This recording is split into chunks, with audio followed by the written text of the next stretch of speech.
Hello everyone, कैसे हो आप सब लोग। आई होप कि आप सभी बहुत अच्छे होंगे।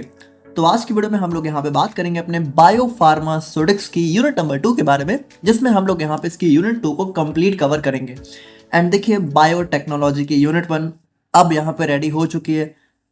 बहुत ज़्यादा लेंथी यूनिट थी, एक्सपेक्टेड से ज़्यादा ही टाइम लग गया, बट अब यहाँ पे कल आप लोग को बायोटेक्नोलॉजी की यूनिट 1 मोस्ट प्रोबेबली देखने को मिल जाएगी, तो उसके लिए आप परेशान मत होइए। बाकी देखिए, वीडियो देखने के बाद अगर आप लोग को चीज़ें अच्छी लगे, समझ में आए, तो वीडियो को लाइक कर दीजिएगा। अगर आपने इस चैनल को सब्सक्राइब नहीं किया तो सब्सक्राइब भी कर दीजिएगा। बाकी इन सारी बातों के साथ आप लोग कॉपी और पेन लेके बैठ जाइए और हम लोग अपना आज का वीडियो स्टार्ट करते हैं।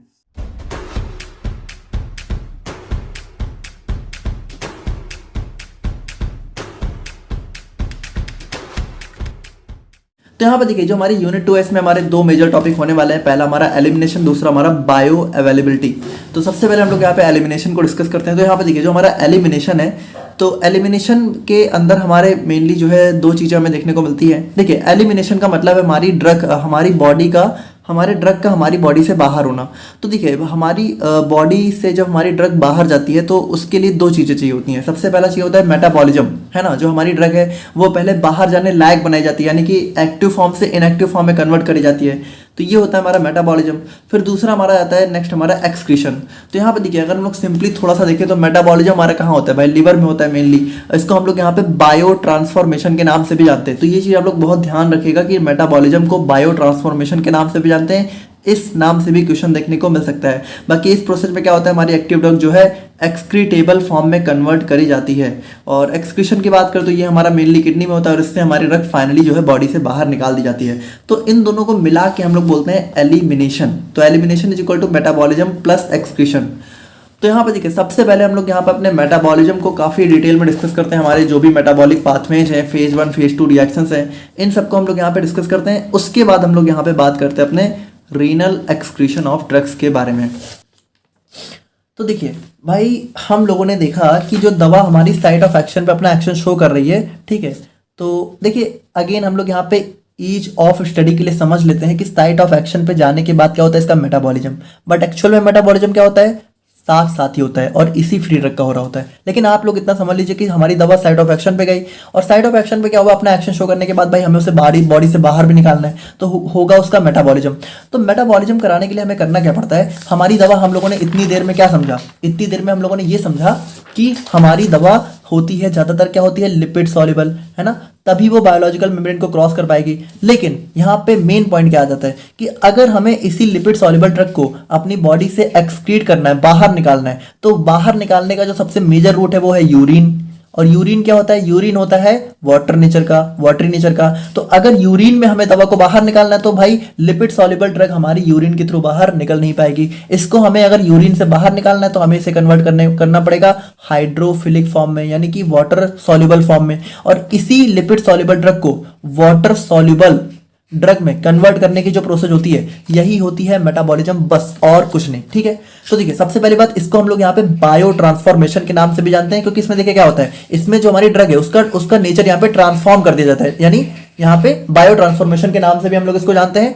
और उसके बाद देखिए, अगर हम लोग यहाँ पे बात करें तो it is a process by which body transform और drug into more readily excretable form, यानी कि इसमें हमारी जो बॉडी होती है वो ड्रग को क्या होता है, वो ड्रग को ऐसी फॉर्म में कन्वर्ट कर देती है जिससे वो इजिली एक्सक्रीट हो सके, बाहर निकल सके। यानी कि सिंपल सी बात है, लिपिड सॉल्युबल को वाटर सॉल्युबल में कन्वर्ट करती है, क्योंकि ये मोर रेडली एक्सक्रीटेबल फॉर्म है, ये जल्दी बाहर जा सकता है। द प्राइमरी साइट क्या होता है भाई, ज्यादातर हमारी 90% दवाओं का मेटाबॉलिज्म हमारा लिवर में होता है। और देखिए, लिवर के अलावा भी हमारा जो है किडनी, इंटेस्टाइन, लंग्स और प्लाज्मा में भी हमारा कुछ दवा का मेटाबॉलिज्म हो सकता है, बहुत ही स्मॉल अमाउंट में।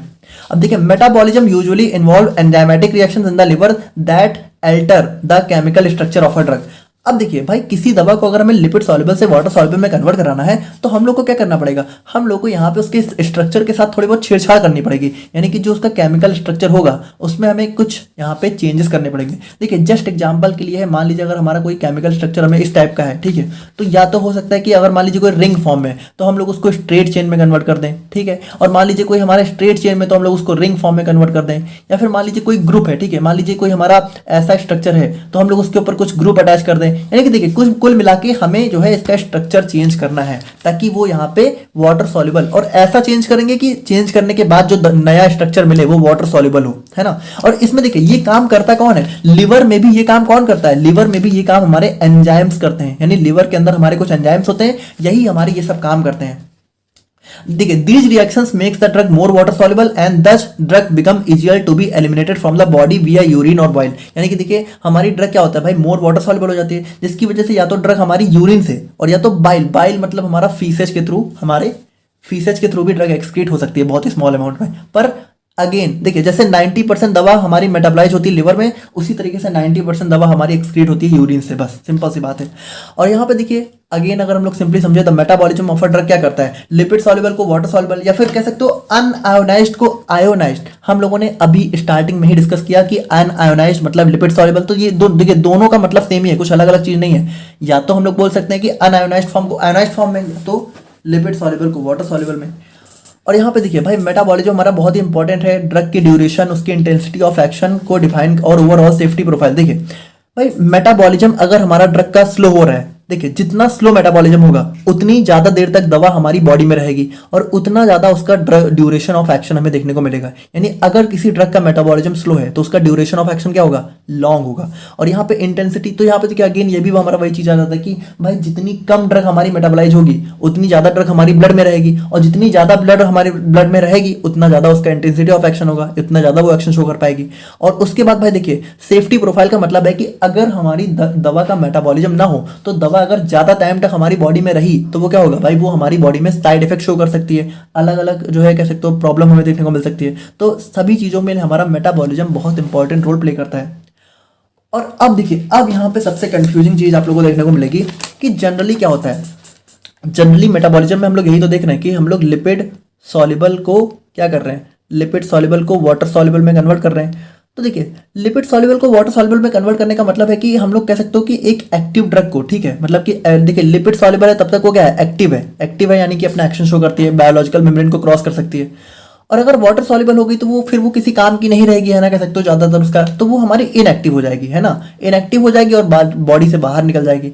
लेकिन देखिए मेटाबॉलिज्म में सिर्फ यही नहीं होता है कि हमारे सिर्फ एक्टिव ड्रग इनएक्टिव में कन्वर्ट होती है, बल्कि कुछ ऐसी ड्रग होती हैं, देखिए कुछ ऐसी ड्रग होती हैं कि क्या होती हैं कि वो पहले तो एक्टिव फॉर्म में होती ही हैं, यानी कि देखिए कुछ हमारी ऐसी ड्रग बनाई जाती हैं कि वो एक्टिव ड्रग होती हैं, लेकिन जब उसका मेटाबॉलिज्म होता है तो जैसे एक हमारा मान लीजिए इसका फर्स्ट फॉर्म है, ठीक है, ये एक्टिव है, तो मेटाबॉलिज्म होने के बाद ये ड्रग जिस फॉर्म में कन्वर्ट होती है वो भी हमारा एक्टिव होती है, ठीक है, मतलब कि वो भी हमारा यहाँ पे इसका एक सेकंड एक्टिव फॉर्म कन्वर्ट हो जाता है और ये भी अपना बॉडी में जाके एक्शन शो कर सकती है। तो देखिए मेटाबॉलिज्म में क्या होता है, एक्टिव ड्रग को तो इनएक्टिव बनाया जाता है, ये सबसे मेजर चीज है कि ज्यादातर हमारा क्या होता है मेटाबॉलिज्म में एक्टिव ड्रग यहाँ पे इनएक्टिव ड्रग में कन्वर्ट होती है।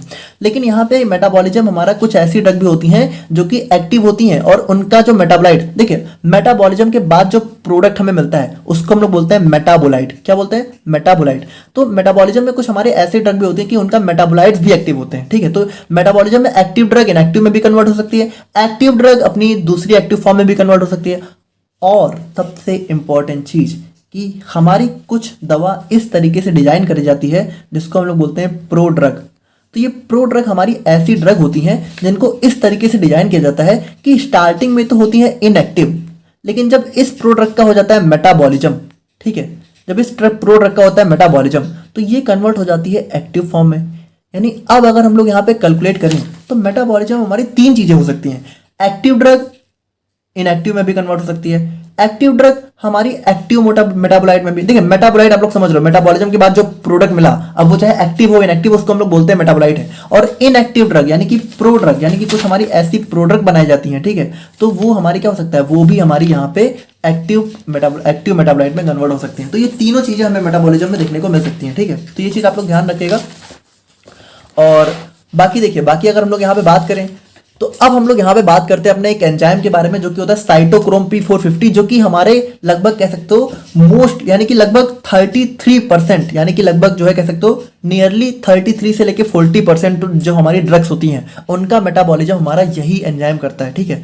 तो ये एंजाइम हमारा मतलब यहाँ पे मतलब ये एंजाइम हमारे यहाँ पे बहुत ज़्यादा मतलब 33 नहीं बल्कि उससे भी ज्यादा, ठीक है 33 तो हमारे इसके अंदर एक टाइप होता है। बेसिकली साइटोक्रोम P450 एंजाइम हमारा यहाँ पे कह सकते हो लगभग 80 से 90% दवाओं का जो मेटाबॉलिज्म होता है वो हमारा साइटोक्रोम P450 एंजाइम के थ्रू ही होता है, इसलिए इसको हम लोग यहाँ पे अलग से पढ़ते हैं। देखिए और भी एंजाइम होते हैं जो कि इन्वॉल्व होते हैं, लेकिन ये हमारा वो एंजाइम होता है जो कि हमारा ज्यादातर दवाओं का मेटाबॉलिज्म करता है। और देखिए यहाँ पे ये कोई एंजाइम सिंगल नहीं होता बल्कि ये पूरा फैमिली ऑफ एंजाइम्स होती हैं, साइटोक्रोम P450 एंजाइम्स, यानी कि इनके अंदर हमारे और अलग अलग टाइप होते हैं। तो इसको अगर हम लोग थोड़ा सा देखें तो देखिए साइटोक्रोम P450 एंजाइम हमारा ग्रुप ऑफ प्रोटीन, यानी कि अब देखिए आपको पता है कि भाई एंजाइम हमारा किससे बना होता है, प्रोटीन से मिलकर बना होता है। तो ये हमारे ग्रुप ऑफ प्रोटीन्स होते हैं, ठीक है। तो ये हमारे ग्रुप ऑफ प्रोटीन्स होते हैं जो कि क्या करते हैं, हमारा ड्रग को ब्रेक डाउन करते हैं, उनको मेटाबोलाइज करते हैं। और देखिए इसमें अगर हम लोग साइटोक्रोम P450 में अगर थोड़ा समझे तो देखिए इसमें P का मतलब होता है पिगमेंट से, जो कि 450 नैनोमीटर की वेवलेंथ को एब्जॉर्ब कर सकता है। यहाँ पे साइटोक्रोम P450 में P हमारा वो पिगमेंट होता है जो कि 450 नैनोमीटर की वेवलेंथ को एब्जॉर्ब कर सकता है, ठीक है, बाकी कुछ खास नहीं है। और इसमें देखिए CYP एंजाइम्स की कुछ हमारी वेरियस हमें फैमिलीज देखने को मिलती है, यानी कि देखिए अगर हम लोग यहाँ पे देखें तो इसके भी अलग अलग टाइप होते हैं, साइटोक्रोम 3A4, देखिए साइटोक्रोम P450 3A4 है ना, ऐसा नहीं कि साइटोक्रोम P450 के ही अलग अलग टाइप है, 3A4, 2D6, 2C19। अब यहाँ पे देखिए जो 3A4 है, तो अगर हम लोग यहाँ पे इन सभी का मतलब समझें तो यहाँ पे देखिए several families of CYP enzymes are involved, यानी कि बहुत अलग अलग फैमिली होती हैं। These are named as CYP, यानी कि देखिए अब इनका नेम कैसे होता है, सबसे पहले CYP होता है, यानी कि देखिए सबसे पहले CYP देखने को मिलता है, फॉलोड बाय अ नंबर, और उसके आगे पहला नंबर होता है 3, जैसे ये हमारा नंबर आ रहा है। अब इस नंबर का मतलब क्या होता है, ये नंबर यहाँ पे इनकी फैमिली को डिनोट करता है। और उसके बाद क्या होता है, देन अल्फाबेट, यानी कि उसके बाद हमारा एक अल्फाबेट होता है, जैसे A है तो ये अल्फाबेट क्या होता है, सब फैमिली को डिनोट करता है। और उसके बाद फिर से एक नंबर होता है, और ये नंबर क्या होता है, ये नंबर हमारा स्पेसिफिक आइसोफॉर्म को शो करता है, ठीक है। तो जैसे हम लोग यहाँ पे हमारा सबसे फेमस जो हमारा साइटोक्रोम P450 एंजाइम है जिसका नाम होता है CYP 3A4, अगर हम लोग इसको देखें तो इसमें 3 का मतलब फैमिली, A का मतलब सब फैमिली और 4 का मतलब स्पेसिफिक आइसोफॉर्म से होता है, ठीक है। तो ये हमारा होता है। और ये जो हमारा साइटोक्रोम P450 3A4 एंजाइम होता है, ये क्या होता है, ये हमारा सबसे ज्यादा परसेंटेज में हमें हमारे लीवर में देखने को मिलता है, ठीक है, लगभग 26% हमारा यही होता है लीवर में, ठीक है। और यहाँ पे ये हमारी मैक्सिमम परसेंटेज, यानी कि लगभग 33% ड्रग्स का मेटाबॉलिज्म हमारा यही एंजाइम करता है, ठीक है। तो ये एंजाइम हमारा बहुत इंपॉर्टेंट रोल प्ले करता है हमारे बहुत सारे ड्रग के मेटाबॉलिज्म में। तो देखिए हम लोगों ने यहाँ पे देखा कि चलो ठीक है, अच्छी बात है कि हमारा ड्रग का मेटाबॉलिज्म हो रहा है। तो मेटाबॉलिज्म में क्या हो रहा है, हम लोग यहाँ पे ड्रग के फॉर्म को चेंज कर रहे हैं, ठीक है, उसको लिपिड सॉल्युबल को वाटर सॉल्युबल बना रहे हैं, एक्टिव को इनएक्टिव कर रहे हैं। बट ये होता कैसे, तो ये होता ऐसा है कि इसके अंदर हमारी कुछ रिएक्शंस होती हैं, ठीक है, और इन रिएक्शंस को हमारे कुछ एंजाइम यहाँ पे कराते हैं। और यहाँ पे देखिए ये रिएक्शंस भी हमारी 2 टाइप की होती हैं, एक होता है हमारे यहाँ पे फेज 1 रिएक्शन, एक होती है हमारी यहाँ पे फेज 2 रिएक्शन। तो देखिए ये हमारी यहाँ पे 2 टाइप की रिएक्शन होती है, एक होती है फेज 1, एक होती है फेज 2। अब होता क्या है, जैसे कोई मान लीजिए कोई ड्रग है, तो हो सकता है कि वो जो हमारी ड्रग है वो फेज 1 रिएक्शन में जाए, ठीक है, और फेज 1 में जाने के बाद वो यहाँ पे डायरेक्टली हमारा एलिमिनेट हो जाए। यानी कि देखिए हुआ क्या कि ड्रग है वो हमारी फेज 1 के अंदर कुछ रिएक्शन होती है, तो उन रिएक्शंस के अंदर गई, उसका यहाँ पे क्या हुआ, उसका यहाँ पे इनएक्टिव मेटाबोलाइट कन्वर्ट हो गया, इनएक्टिव, ठीक है। और इनएक्टिव मेटाबोलाइट क्या हुआ, डायरेक्ट यहाँ भाई देखिए सिंपल सी बात है, हमें यहाँ पे ड्रग को जो है कह सकते हो जनरली, ठीक है, एक्टिव फॉर्म से इनएक्टिव फॉर्म में कन्वर्ट करना है। या फिर हम लोग बोल सकते हैं कि ड्रग हमारी क्या है, लिपिड सॉल्युबल है, लिपिड सॉल्युबल है। तो लिपिड सॉल्युबल ड्रग को हमें अल्टीमेटली किसमें, वाटर सॉल्युबल में कन्वर्ट करना है, वाटर सॉल्युबल में। तो हो सकता है कि जो ड्रग है वो हमारी सबसे पहले फेज 1 में जाए और यहाँ पे क्या हो, वो डायरेक्टली हमारा वाटर सॉल्युबल फॉर्म में कन्वर्ट हो जाए और यहाँ पे हमारा एलिमिनेट हो जाए। या फिर कुछ ड्रग्स हमारी ऐसी भी होती हैं जो कि डायरेक्टली हमारी फेज 2 में जाती हैं, और फेज 2 में जाने के बाद क्या होता है, हमारी वो वाटर सॉल्युबल में कन्वर्ट हो जाती हैं, और वाटर सॉल्युबल में कन्वर्ट होने के बाद क्या होता है, उनका यहाँ पे एलिमिनेशन हो जाता है। लेकिन कुछ ड्रग ऐसी भी होती हैं जो कि फेज 1 में पहले जाती हैं, लेकिन क्या होता है वो तब भी यहाँ पे वाटर सॉल्युबल फॉर्म में नहीं कन्वर्ट हो पाती हैं। तो वो क्या होता है, वो फेज 1 में जाने के बाद फर्दर फेज 2 में जाती हैं। और देखिए फेज 2 आप लोग ऐसा समझिए कि फेज 2 हमारी वो रिएक्शंस होती हैं जिनमें अगर कोई ड्रग गई, चाहे वो डायरेक्ट जाए चाहे फेज 1 से होके जाए, फिर वो 100% वाटर सॉल्युबल में कन्वर्ट हो ही जाएगी, यानी 100% वो इनएक्टिव फॉर्म में कन्वर्ट हो जाएगी और उसका यहाँ पे एलिमिनेशन हो जाएगा। तो यहाँ पे देखिए, यहाँ पे मेन चीज यही है कि फेज 1 और फेज 2 दोनों हमारी ऐसी रिएक्शंस होती हैं जिसमें हमारा ड्रग का मेटाबॉलिज्म होता है। कुछ हमारी डायरेक्ट फेज 1 में जाती है, उनका मेटाबॉलिज्म हो जाता है, कुछ हमारी डायरेक्ट फेज 2 में जाती है, उनका मेटाबॉलिज्म हो जाता है। लेकिन कुछ क्या होता है, पहले फेज 1 में जाती है, फिर यहाँ पे फेज 1 से फेज 2 में जाती है, फेज 2 में जाने के बाद उनका मेटाबॉलिज्म होता है। तो बस यही है। बाकी देखिए अगर हम लोग यहाँ पे बात करें तो फेज 1 और फेज 2 में भी हमारा 2 टाइप की चीजें आप लोग को देख रहे होंगे, एक होता है माइक्रोसोमल, एक होता है नॉन माइक्रोसोमल। देखिए माइक्रोसोमल का मतलब वो एंजाइम जो कि हमारा, देखिए ये सारे एंजाइम कहाँ होंगे भाई, ये सारे एंजाइम हमारे लिवर में होंगे, ठीक है, ये सारी रिएक्शन हमारी लिवर में हो रही है। तो लिवर सेल्स के जो एंजाइम हमारे एंडोप्लाज्मिक रेटिकुलम में होते हैं उनको हम लोग बोलते हैं माइक्रोसोमल, और जो हमारे बाकी जगह होते हैं साइटोप्लाज्म में या फिर माइटोकॉन्ड्रिया वगैरह में होते हैं उनको हम लोग बोलते हैं नॉन माइक्रोसोमल। तो देखिए फेज 1 के अंदर जितनी रिएक्शन होती हैं इनमें हमारे दोनों एंजाइम इन्वॉल्व होते हैं, यानी कुछ रिएक्शन हमारे माइक्रोसोमल एंजाइम कराते हैं, कुछ हमारे नॉन माइक्रोसोमल कराते हैं।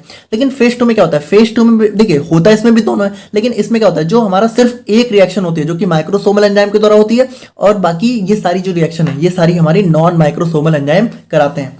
तो देखिए फेज 1 में बात करो, फेज 1 में हमारा ऑक्सीडेशन, रिडक्शन, हाइड्रोलिसिस, साइक्लाइजेशन और डिसाइक्लाइजेशन ये सारी रिएक्शन हो जाती हैं। और फेज 2 में हमारा माइक्रोसोमल के अंदर हमारा ग्लूकोरोनाइड कॉन्जुगेशन हो जाता है, और नॉन माइक्रोसोमल के अंदर हमारा यहाँ पे acetylation, methylation, sulphate conjugation, glycine conjugation और ग्लूटाथायोन कॉन्जुगेशन ये सारी हमारी रिएक्शंस हमारी फेज 2 में हो जाती हैं। तो सबसे पहले हम लोग बात करते हैं फेज 1 रिएक्शन के बारे में। अगेन देखिए यहाँ पे जो आप लोग के लिए कुछ क्वेश्चंस है तो उनको भी हम लोग यहाँ पे देख लेते हैं, ठीक है। तो लास्ट में हम लोग डिस्कस करेंगे, बट अगर आप लोग को यहाँ पे थोड़ा बहुत आंसर पता चल चुका है तो आप लोग इन सभी का आंसर यहाँ पे कमेंट करके मुझे बता दीजिए, ठीक है। और बाकी हम लोग लास्ट में देखेंगे और अच्छे से, तो आप लोग को इन सभी का आंसर यहाँ पे कमेंट करना है, ठीक है। फेज 1 रिएक्शंस की बात करें तो फेज 1 रिएक्शन देखिए ये हमारी वो रिएक्शंस होती हैं जिनकी वजह से क्या होता है कि मान लीजिए फेज 1 रिएक्शन है तो इसमें हमारा कुछ फंक्शनल ग्रुप अटैच हो जाता है, ठीक है। जैसे फंक्शनल ग्रुप आपको पता है, जैसे OH हो गया, ठीक है, हमारा फिनॉल वगैरह हो गया, तो ये सारे हमारे कुछ फंक्शनल ग्रुप होते हैं जिनको हम लोग यहाँ पे अटैच करते हैं अपनी फेज 1 रिएक्शन में, ठीक है। और इसके अंदर जैसे ऑक्सीडेशन, रिडक्शन, हाइड्रोलिसिस, साइक्लाइजेशन और डिसाइक्लाइजेशन। तो सबसे पहले हम लोग बात करते हैं, देखिए बहुत सिंपल है, कुछ खास नहीं है। ऑक्सीडेशन, ऑक्सीडेशन आप लोग समझ रहे हो, ऑक्सीडेशन का मतलब होता है ऑक्सीजन का एडिशन कराना या फिर हाइड्रोजन का रिमूवल कराना। तो अगर हम लोग किसी ड्रग से ऑक्सीजन को ऐड करा रहे हैं या फिर हाइड्रोजन को रिमूव करा रहे हैं तो वो हो जाता है ऑक्सीडेशन। और देखिए ऑक्सीडेशन कराने में हमारे साइटोक्रोम P450 एंजाइम्स ही इन्वॉल्व होते हैं, ठीक है। और इसकी वजह से क्या होता है, ये हमारे मोर पोलर, अच्छा यहाँ पे देखिए पोलर, नॉन पोलर, इसमें भी कंफ्यूज मत होइए। पोलर का मतलब water soluble hydrophilic, non polar का मतलब लिपिड सॉल्युबल लाइपोफिलिक, ठीक है, which can be easily excreted, और इजिली एक्सक्रीट हो जाती हैं। अब इसमें एग्जांपल की बात करें, फेनिटोइन, फिनोबार्बिटोन, प्रोपियोनोलोल, ये सारी हमारी कुछ ड्रग्स होती हैं जिनका यहाँ पे हमारा ऑक्सीडेशन होता है। रिडक्शन की बात करें तो इसमें रिडक्शन जस्ट उल्टा होता है, इसमें हमारा एडिशन होता है हाइड्रोजन का या तो रिमूवल होता है ऑक्सीजन का, जस्ट उल्टा, ठीक है। और ये हमारा थोड़ा सा लेस कॉमन है, बहुत ज्यादा नहीं होता है। और इसमें हमारा क्लोरम फेनिकॉल हो गया, वारफरिन हो गया, ये सारी हमारी ड्रग्स होती हैं, इनका ऑक्सीडेशन होता है। हाइड्रोलिसिस की बात करें तो देखिए जब भी वाटर की प्रेजेंस में किसी ड्रग का ब्रेकडाउन होता है उसको हम लोग बोलते हैं हाइड्रोलिसिस। और ये हमारा देखिए ये हमारा ईस्टर्स और एमाइड्स की जो ड्रग्स होती हैं उनमें मोर कॉमन होता है। और ये हमारा जो भी एंजाइम ईस्टरेसेस होते हैं, अमाइडेसेस और पेप्टाइडेसेस, ये सारे एंजाइम्स हमारे इन्वॉल्व होते हैं हाइड्रोलिसिस में। साइक्लाइजेशन की बात करें बहुत सिंपल है, अगर मान लीजिए हमारा कोई स्ट्रेट चेन कंपाउंड है, ठीक है, CH3 CH2 CH3, इसको हम लोगों ने यहाँ पे क्या हुआ साइक्लिक फॉर्म में कन्वर्ट कर दिया, तो ये हो गया साइक्लाइजेशन। और मान लीजिए डिसाइक्लाइजेशन की बात करें तो अगर मान लीजिए साइक्लिक है और इसको हम लोगों ने यहाँ पे डिसाइक्लाइजेशन कर दिया, ठीक है, स्ट्रेट चेन में कन्वर्ट कर दिया, तो ये हमारा हो गया डिसाइक्लाइजेशन। यानी इसमें देखिए in this straight chain converted into ring structure, example हो गया साइक्लोगुआनिल फ्रॉम प्रोगुआनिल, यानी प्रोगुआनिल को हम लोगों ने साइक्लोगुआनिल में कन्वर्ट करके यहाँ पे साइक्लाइजेशन कर दिया। और डिसाइक्लाइजेशन में क्या होता है, हम लोग यहाँ पे रिंग चेन को, स्ट्रक्चर को ओपन कर देते हैं, ठीक है। तो ये हो गई हमारे यहाँ पे फेज 1 रिएक्शंस। अब हम लोग बात करते हैं अपने फेज 2 रिएक्शंस के बारे में। देखिए फेज 1 रिएक्शंस में हमारी ड्रग जो है जाके मेटाबोलाइज हो भी सकती है, नहीं भी हो सकती है। लेकिन अगर कोई ड्रग हमारी फेज 2 में गई तो फिर वो 100% मेटाबोलाइट के फॉर्म में कन्वर्ट हो जाएगी, जिसका यहाँ पे डायरेक्ट एक्सक्रीशन होगा, यानी कि वो 100% इनएक्टिव फॉर्म में कन्वर्ट हो जाएगी। तो फेज 2 की बात करें तो फेज 2 देखिए इनको हम लोग यहाँ पे कॉन्जुगेशन रिएक्शन के नाम से भी जानते हैं। और इनके अंदर क्या होता है, इनके अंदर हम लोग यहाँ पे कुछ पोलर ग्रुप्स को अटैच करते हैं, यानी हाइड्रोफिलिक ग्रुप्स को अटैच करते हैं, जैसे glucuronic acid, sulphate, acetyl, methyl, ये सारे ग्रुप हम लोग यहाँ पे अटैच करते हैं। तो देखिए इन रिएक्शंस के अंदर हम लोग बात करें तो हमारा हो गया glucuronide conjugation, एसिडाइलेशन, methylation, sulphate conjugation, ये सारी हमारी रिएक्शंस होती हैं। सबसे पहले बात करते हैं, देखिए बहुत सिंपल होने वाला है, जो भी वर्ड आगे लिखा है बस यही ग्रुप हमारा अटैच होगा। जैसे ग्लूकोरोनाइड कॉन्जुगेशन में क्या होगा, हम लोग ऐड करेंगे ग्लूकोरोनिक एसिड को, और ये हमारा कौन सा एंजाइम कराता है, यूडीपी ग्लूकोरोनोसिल ट्रांसफरेसेस।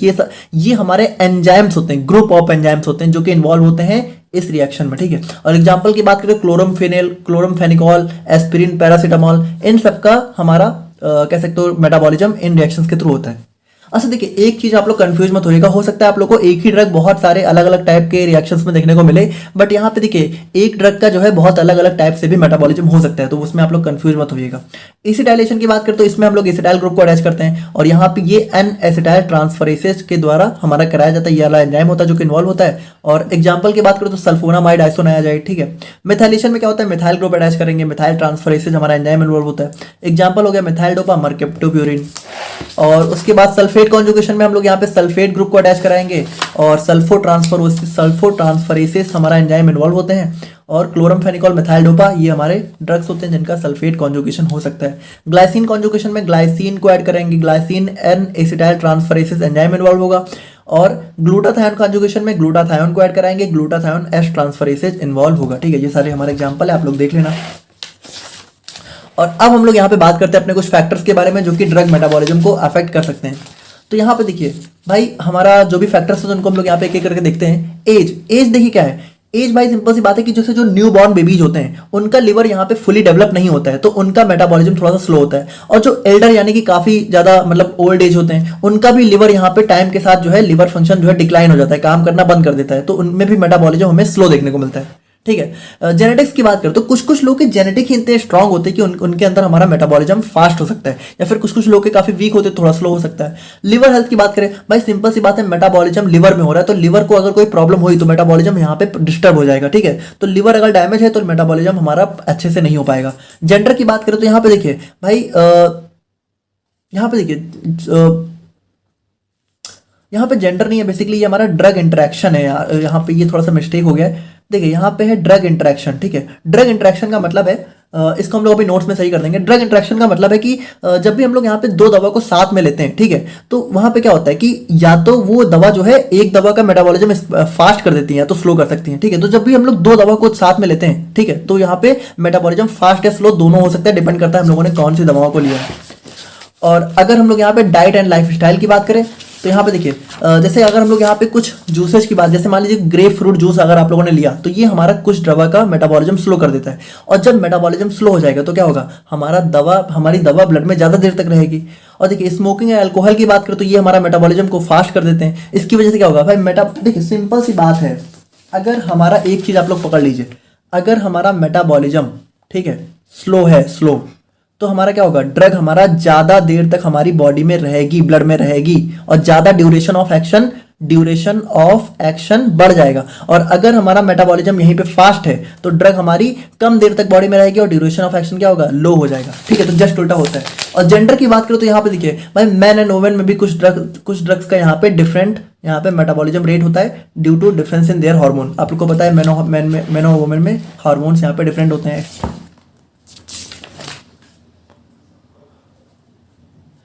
तो ये था हमारे यहाँ पे मेटाबॉलिज्म का डिटेल्ड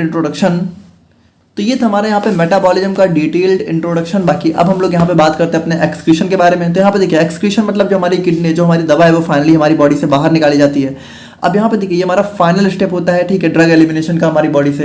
बाकी अगर हम लोग यहाँ पे बात करते हैं इंपॉर्टेंस, भाई क्या है इंपॉर्टेंस, मतलब यही है कि जब हमारी दवा जो है अपना एक्शन शो कर चुकी है तो हमारी बॉडी में अननेसेसरी तो उसको होना नहीं चाहिए, तो यहाँ पे उसको बाहर निकलना भी बहुत जरूरी है। तो और यहाँ पे देखिए भाई, ये हमारे ड्रग एक्यूमुलेशन, जैसे मान लीजिए दवा हमारी बॉडी में आई तो हम लोग कुछ भी खा रहे हैं, तो अगर वो बाहर नहीं जाएगा तो हमारी बॉडी में इकट्ठा होना स्टार्ट हो जाएगा, एक्यूमुलेट होना स्टार्ट हो जाएगा, जो कि धीरे धीरे टॉक्सिसिटी कॉज कर सकता है, तो इससे भी हमें बचाता है। और अगर हम लोग यहाँ पे बात करें तो यहाँ पे देखिए भाई, जो है एक्सक्रीशन के अकॉर्डिंग हम लोग यहाँ पे दवा की डोज डिसाइड करते हैं कि हमें कितने देर में डोज को देनी है, क्योंकि देखिए दवा की एक कह सकते हो एक हाफ लाइफ होती है, एक फिक्स एलिमिनेशन रेट होता है। तो वो सारी चीज़ें जो हमें पता होती है कि एक दवा कितने टाइम बाद अपनी कंसंट्रेशन की हाफ हो जाती है, कितने टाइम बाद बॉडी से बाहर निकल जाएगी, तो हम लोग यहाँ पे अगली डोज के लिए टाइमिंग भी डिसाइड कर सकते हैं। तो ये सारी चीज़ों में हमारा यहाँ पे बहुत ही मेजर रोल प्ले करता है एक्सक्रीशन। और इसके दो मेजर रूट होते हैं, पहला होता है रीनल, मतलब कि किडनी के थ्रू दवा का बाहर निकलना, और दूसरा हमारा नॉन रीनल, जिसमें हमारी बाकी सारी चीज़ें आ जाती हैं। तो देखिए सबसे पहले हम लोग यहाँ पे अपने रीनल एक्सक्रीशन के बारे में बात करते हैं। तो यहाँ पे बात करें हम लोग यहाँ पे रीनल एक्सक्रीशन के बारे में, तो इसका मतलब है कि जो दवा है वो हमारी यहाँ पे किडनी से रिमूव होगी, जो कि हमारा सबसे मेजर रूट होता है। यानी कि देखिए ज़्यादातर दवाएं हमारी किडनी के थ्रू ही हमारी बॉडी से बाहर निकलती हैं। अब इसके यहाँ पे 3 स्टेप्स होते हैं। पहला होता है ग्लोमेरुलर फिल्ट्रेशन, दूसरा होता है ट्यूबुलर सिक्रेशन, थर्ड होता है ट्यूबुलर रीअब्जॉर्प्शन। अब देखिए इसको हम लोग देखते हैं। सबसे पहले हमारा आता है ग्लोमेरुलर फिल्ट्रेशन। अब इसमें देखिए क्या होता है, देखिए किडनी में भी हमारा फिल्ट्रेशन कहाँ से होता है, हमारा नेफ्रॉन से होता है। ये हमारी नेफ्रॉन का एक जनरल स्ट्रक्चर होता है। अब नेफ्रॉन में देखिए क्या क्या देखने को मिलता है, एक हमारा होता है बोमेंस कैप्सूल, ये हमारी होती है प्रॉक्सिमल ट्यूब्यूल, ये हमारी होती है डिस्टल ट्यूब्यूल, ये हमारा होता है लूप ऑफ एनले, और ये हमारा होता है कलेक्टिंग डक्ट। तो यहाँ पे देखिए अगर हम लोग बात करें तो सबसे पहले होता क्या है कि जैसे मान लीजिए कोई भी दवा है, ठीक है, या फिर कुछ भी हमारा ब्लड ही है, तो सबसे पहले वो हमारा बोमेन कैप्सूल में हमारा ग्लोमेरुलस से फिल्टर होता है। तो यहाँ पे देखिए हमारा यहाँ पे सबसे पहले कह सकते हो हमारा ग्लोमेरुलर फिल्ट्रेशन देखने को मिलता है। ये हमारा ग्लोमेरुलस होता है, यहाँ पे हमारा ब्लड वेसल्स का गुच्छा होता है। तो यहाँ से हमारी दवा फिल्टर होकर सबसे पहले यहाँ से फिल्टर होती है। तो यहाँ पे देखिए सबसे इंपॉर्टेंट चीज़ ये है कि यहाँ पे फिल्ट्रेशन सिर्फ उन्हीं ड्रग का होगा जो कि फ्री होंगी, यानी कि प्लाज्मा प्रोटीन से बाइंड नहीं होंगी। और बाकी देखिए फिल्ट्रेशन रेट हमारा किस चीज़ पर डिपेंड करता है कि कितनी तेजी से हमारे यहाँ पे ब्लड फ्लो हो रहा है और कितना तेज हमारा फिल्ट्रेशन रेट है, ठीक है। मतलब देखा जाए तो दोनों चीज़ें थोड़ा सा रिलेटेबल ही हो जाती हैं। ग्लोमेरुलर फिल्ट्रेशन रेट का मतलब कि कितनी तेजी से हमारा यहाँ पे कह सकते हो फिल्टर हो रहा है, 1 मिनट में हमारी कितना ब्लड यहाँ पे फिल्टर हो रहा है। और ड्रग साइज एंड बाइंडिंग की बात करें तो हमारा देखिए भाई जैसे ड्रग का जो साइज है, तो जितना छोटा साइज होगा उतनी इजीली फिल्टर हो जाएगा, और अगर बड़ा साइज होगा तो आसानी से फिल्टर नहीं होगा। और बाइंडिंग की बात करें तो बाइंडिंग मतलब है कि अगर प्रोटीन बाउंड ड्रग होगी तो फिल्टर नहीं होगी, अनबाउंड होगी तो फिल्टर हो जाएगी। अब नेक्स्ट हमारा आता है ट्यूबुलर सिक्रीशन। अब देखिए ट्यूबुलर सिक्रीशन में क्या होता है कि जैसे जो दवाएं कह सकते हो या फिर जो दवाएं यहाँ पे ग्लोमेरुलर फिल्ट्रेशन से नहीं फिल्टर हो पाती हैं, वो हमारा क्या होता है ट्यूबुलर सिक्रीशन से फिल्टर होती हैं। और ये हमारा मेनली प्रॉक्सिमल ट्यूब्यूल में देखने को मिलता है। देखिए यहाँ पे भी हमारी ब्लड वेसल्स होती हैं इसके आसपास। तो यहाँ से क्या होता है, कुछ दवाएं यहाँ से हमारी एक्टिव ट्रांसपोर्ट के थ्रू, यानी कि एक्टिवली ट्रांसपोर्ट के थ्रू हमारा यहाँ पे एनर्जी का यूज करके यहाँ पे हमारी इस नेफ्रॉन में सिक्रीट कर दी जाती हैं ताकि वो भी फिल्टर हो जाए। क्योंकि देखिए दवा का हमारी बॉडी से फिल्टर होना बहुत जरूरी है। तो जो यहाँ से नहीं जा पाया वो यहाँ से चला जाता है। अच्छा देखिए अब अगर हम लोग यहाँ पे बात करें तो हमारे यहाँ पे कुछ ट्रांसपोर्टर्स हमें देखने को मिलते हैं, मतलब इन्हीं ट्रांसपोर्टर के थ्रू हमारी दवा ट्रांसपोर्ट होती है। और देखिए एसिडिक ड्रग्स के लिए हमारा जो है OAT ट्रांसपोर्टर देखने को मिलता है, ऑर्गेनिक एनायन, ठीक है। आप लोग फुल फॉर्म देख लीजिएगा, बेसिकली हमारा ऑर्गेनिक कैटायन होता है। और यहाँ पे देखिए ये बहुत इंपॉर्टेंट चीज़ है कि यहाँ पे मान लीजिए कि अगर कोई प्रोटीन बाउंड ड्रग है तो वो भी हमारी यहाँ पे फिल्टर हो सकती है, क्योंकि यहाँ पे एक्टिव ट्रांसपोर्ट हो रहा है, यहाँ पे हमारा जो है पैसिव नहीं हो रहा है। तो प्रोटीन बाउंड ड्रग भी यहाँ पे फिल्टर हो सकती है। और ट्यूबुलर रीअब्जॉर्प्शन की बात करें तो यहाँ पे देखिए रीअब्जॉर्प्शन में क्या होता है कि कुछ दवाएं हमारी कह सकते हो इसमें जाती हैं, ठीक है, इसमें पहुंच तो जाती हैं, लेकिन वापस यहाँ से हमारी ब्लड वेसल्स में रीअब्जॉर्ब हो जाती हैं। तो अब यहाँ पे देखिए रीअब्जॉर्प्शन कह सकते हो, जैसे मान लीजिए कोई बहुत लिपिड सॉल्युबल ड्रग है, तो लिपिड सॉल्युबल अगर ज़्यादा होगी तो क्या होगा भाई, ये सब membranes lipid soluble lipid nature की होती हैं, तो यहाँ पे इनको क्रॉस करके दोबारा ब्लड वेसल्स में एंटर कर सकती है। उसके बाद देखिए यूरिन पीएच, तो यहाँ पे जैसे अगर मान लीजिए जो एसिडिक यूरिन है तो एसिडिक ड्रग क्या होगी, ज़्यादा रीअब्जॉर्ब हो जाएगी, यानी कि यहाँ पे हमारा एसिडिक यूरिन से ड्रग जो है एसिडिक ड्रग रीअब्जॉर्ब हो जाएगी। और अगर यूरिन अल्कलाइन है तो अगर बेसिक ड्रग होगी तो वो ज़्यादा रीअब्जॉर्ब हो जाएगी। तो यहाँ पे देखिए यूरिन पीएच पे भी डिपेंडेंट होता है। और ड्रग आयोनाइजेशन, अब आपको पता है कि जो नॉन आयोनाइज ड्रग है वो लाइपोफिलिक होती है, और लाइपोफिलिक मतलब कि वो यहाँ पे इजिली जो है ब्लड मेम्ब्रेन्स को क्रॉस करके हमारी रीअब्जॉर्ब हो जाएगी। तो यहाँ पे देखिए ये सारे स्टेप्स हमें देखने को मिलते हैं अपने रीनल एक्सक्रीशन में। बाकी अगर हम लोग यहाँ पे बात करें कौन कौन से फैक्टर्स इसको यहाँ पे अफेक्ट करते हैं, तो सबसे पहला आता है प्लाज्मा प्रोटीन बाइंडिंग। अब आपको पता है कि जो हमारा एक्सक्रीशन है, ठीक है, तो अगर हमारा ग्लोमेरुलर फिल्ट्रेशन की बात करें तो सिर्फ यहाँ पे अनबाउंड ड्रग ही फिल्टर हो पाती हैं। हाईली प्रोटीन बाउंड ड्रग यहाँ पे बहुत ही कम फिल्टर होती हैं। और इनका फिल्ट्रेशन कहाँ से होता है, इनका फिल्ट्रेशन हमारा यहाँ पे एक्टिव ट्रांसपोर्ट के थ्रू होता है ट्यूबुलर सिक्रीशन में। However protein binding does not prevent active tubular secretion as the drug associate from protein to maintain equilibrium, ठीक है। तो यहाँ पे एक्टिव ट्यूबुलर सिक्रीशन को नहीं अफेक्ट करता है। और बाकी देखिए आपको पता है कि प्रोटीन बाइंड ड्रग ऐसा तो है नहीं कि कंटिन्यू बाइंड ही रहती है, कुछ टाइम बाद वो भी यहाँ पर रिलीज हो जाती है, तो उसका भी फिल्ट्रेशन हो ही जाता है थोड़े टाइम बाद। और फिर रीनल ब्लड फ्लो की बात करें तो यहाँ पे देखिए सिंपल सी बात है कि जितना ज़्यादा तेजी से ब्लड फ्लो होगा उतना ज़्यादा तेजी से फिल्ट्रेशन होगा, उतना हमारा फास्ट हमारा ड्रग रिमूव होगी। और उसके बाद ग्लोमेरुलर फिल्ट्रेशन रेट की बात करें तो यहाँ पे देखिए भाई हर मिनट में 120 ml पर मिनट, यहाँ 120 ml ब्लड हमारा बॉडी में फिल्टर होता है। तो अगर हमारा यहाँ पे कह सकते हो ये जितना ज़्यादा होगा उतनी ज़्यादा दवा हमारी फिल्टर होगी, और अगर ये डिक्रीज होगा तो हमारा फिल्ट्रेशन या फिर कह सकते हो एक्सक्रीशन यहाँ पे रिड्यूस हो जाएगा। भाई देखिए जितना ज़्यादा हमारी दवा किडनी या फिर नेफ्रॉन में जाएगी उतना ज़्यादा एक्सक्रीशन होगा, जितना कम जाएगी उतना कम होगा। अब एक्टिव ट्यूबुलर सिक्रीशन की बात करें तो यहाँ पे देखिए भाई ये हमारा कहाँ होता है, प्रॉक्सिमल ट्यूब्यूल्स में देखने को मिलता है। और ये हमारा जैसे वही चीज़ है कि अच्छा इसमें देखिए क्या होता है, इसमें जैसे मान लीजिए कि अगर मान लीजिए हमारी कुछ ड्रग हैं, ठीक है, प्रोबेनासिड है, तो ये हमारा पेनिसिलिन के सिक्रीशन को यहाँ पे इनहिबिट कर देती है। जैसे मान लीजिए कि 2 ड्रग हैं, एक है हमारा यहाँ पे कह सकते हो प्रोबेनासिड, और एक हमारा पेनिसिलिन है। तो यहाँ पे देखिए, जब मान लीजिए कि यहाँ पे पेनिसिलिन को यहाँ पे एक्सक्रीट होना था, लेकिन अगर प्रोबेनासिड भी इसके साथ में होगी तो ये इसको एक्सक्रीट नहीं होने देगी, बल्कि खुद जाके एक्सक्रीट हो जाएगी।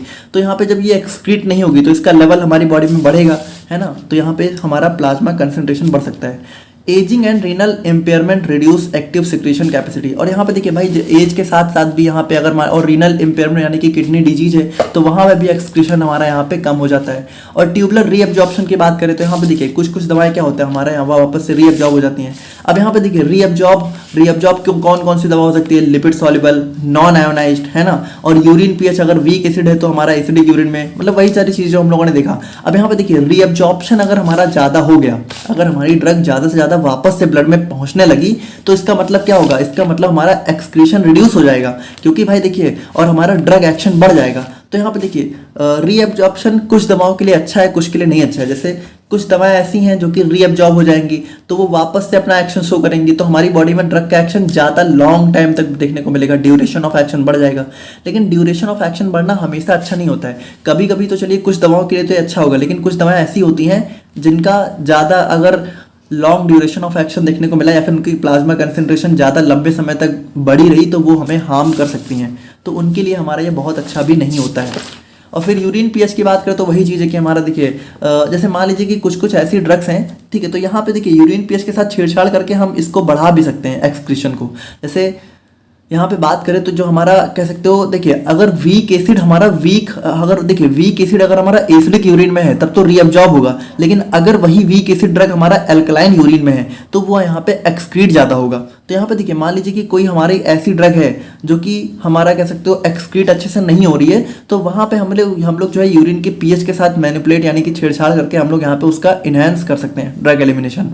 तो वही चीज़ है कि देखिए उल्टा हमें करना है। अगर हमारी दवा बेस है तो हमें एसिडिक यूरिन कर देना है, और अगर हमारी दवा एसिड है तो हमें बेसिक यूरिन कर देना है। तो ये सारी चीज़ें करके हम लोग यहाँ पे एक्सक्रीशन प्रमोट कर सकते हैं। अब एज की बात करें तो आपको पता है, जैसे न्यूनेट्स मतलब कि जो छोटे बच्चे हैं उनकी किडनी यहाँ पे थोड़ा सा मैच्योर होती है, तो वहाँ पे भी हमारा लो होता है जीएफआर, और थोड़ा सा रीअब्जॉर्ब, थोड़ा सा कह सकते हो सारी चीज़ें लो होती हैं और हमारा एक्सक्रीशन भी स्लो होता है। और वहीं अगर हम लोग यहाँ पे बात करें जो है कह सकते हो ज़्यादा एजेड लोगों में, तो वहाँ पे भी हमारी जो है रीनल इम्पेयरमेंट की वजह से हमारा एक्सक्रीशन थोड़ा स्लो हो जाता है, ठीक है। जैसे elderly individuals often have reduced renal function even if creatinine is normal. तो वहाँ पे वही चीज़ है कि भाई देखिए उनमें एज के साथ भी थोड़ा सा लो हो जाता है। तो यहाँ पे देखिए हमारा ड्रग एलिमिनेशन यहाँ पे दोनों तरफ क्या होता है, लो होता है। अगर हमारी एज बहुत कम है या फिर एज बहुत ज़्यादा हो चुकी है, तो वो चीज़ हमें यहाँ पे ध्यान रखनी है कि हमें डोज को जो है इनमें इस तरीके से ही देना है कि हमारी ज़्यादा डेवलप ना होने पाए, क्योंकि हमारा एक्सक्रीशन थोड़ा सा स्लो होता है। और डिजीज़ की बात करें तो आपको पता है कि रीनल अगर हमारी किडनी से रिलेटेड कोई भी डिजीज़ होगी तो वहाँ पे भी हमारा एक्सक्रीशन यहाँ पे काफ़ी स्लो हो जाएगा।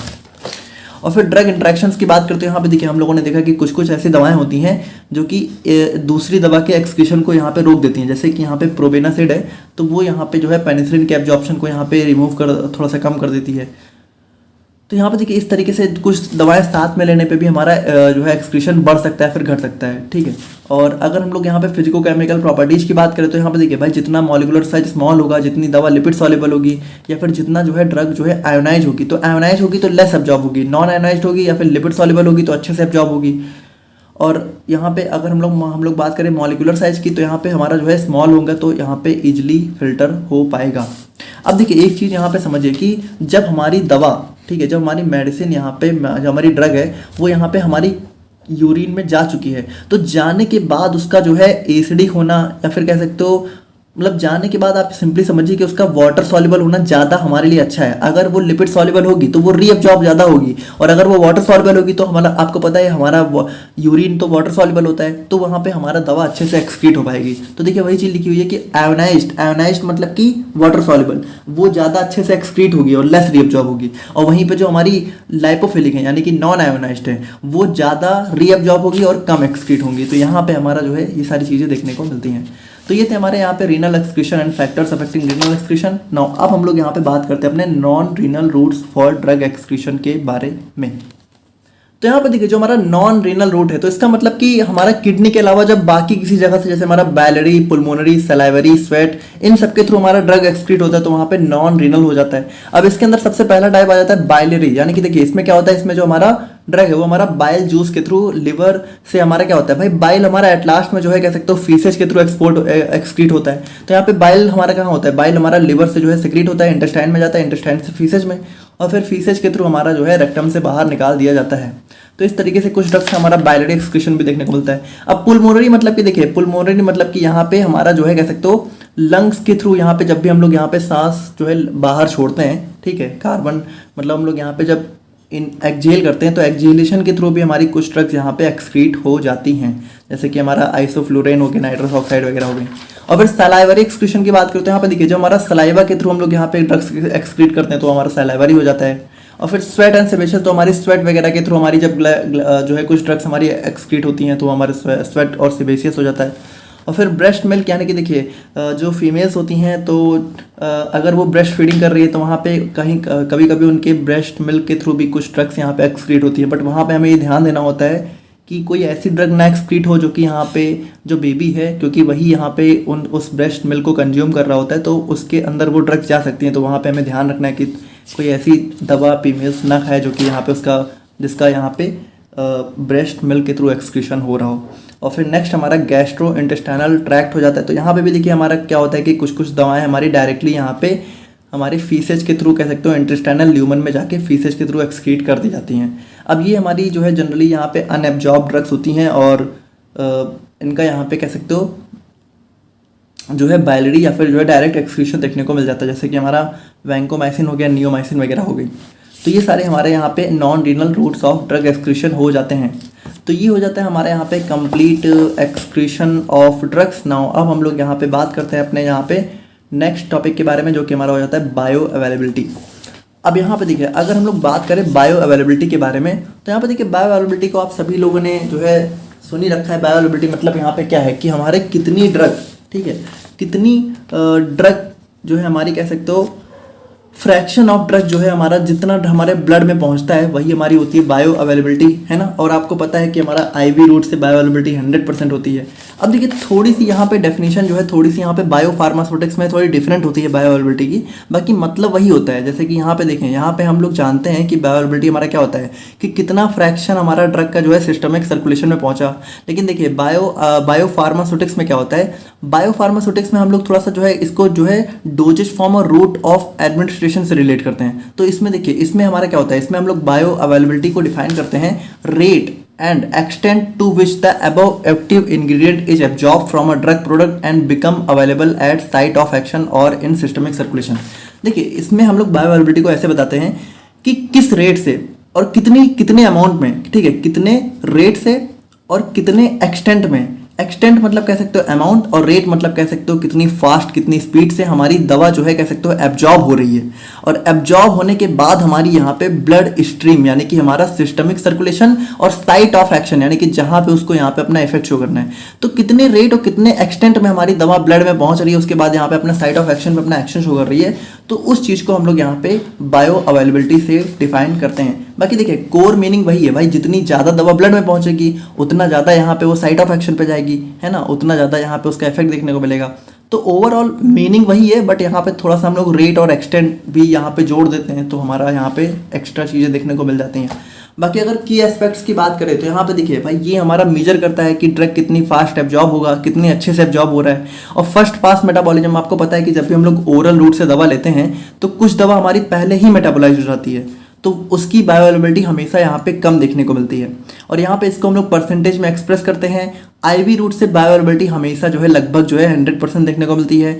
ओरल या अदर रूट से बायो अवेलेबिलिटी हमारी थोड़ी सी जो है हमेशा थोड़ी बहुत कम होती है, क्योंकि यहाँ पे जो है हो सकता है उस दवा का एब्जॉर्प्शन ही अच्छे से ना हुआ हो। देखिए एब्जॉर्प्शन होगा, एब्जॉर्प्शन का मतलब क्या है, एब्जॉर्प्शन का मतलब ही है हमारी दवा का जो है साइट ऑफ एडमिनिस्ट्रेशन से सिस्टमिक सर्कुलेशन में पहुंचना।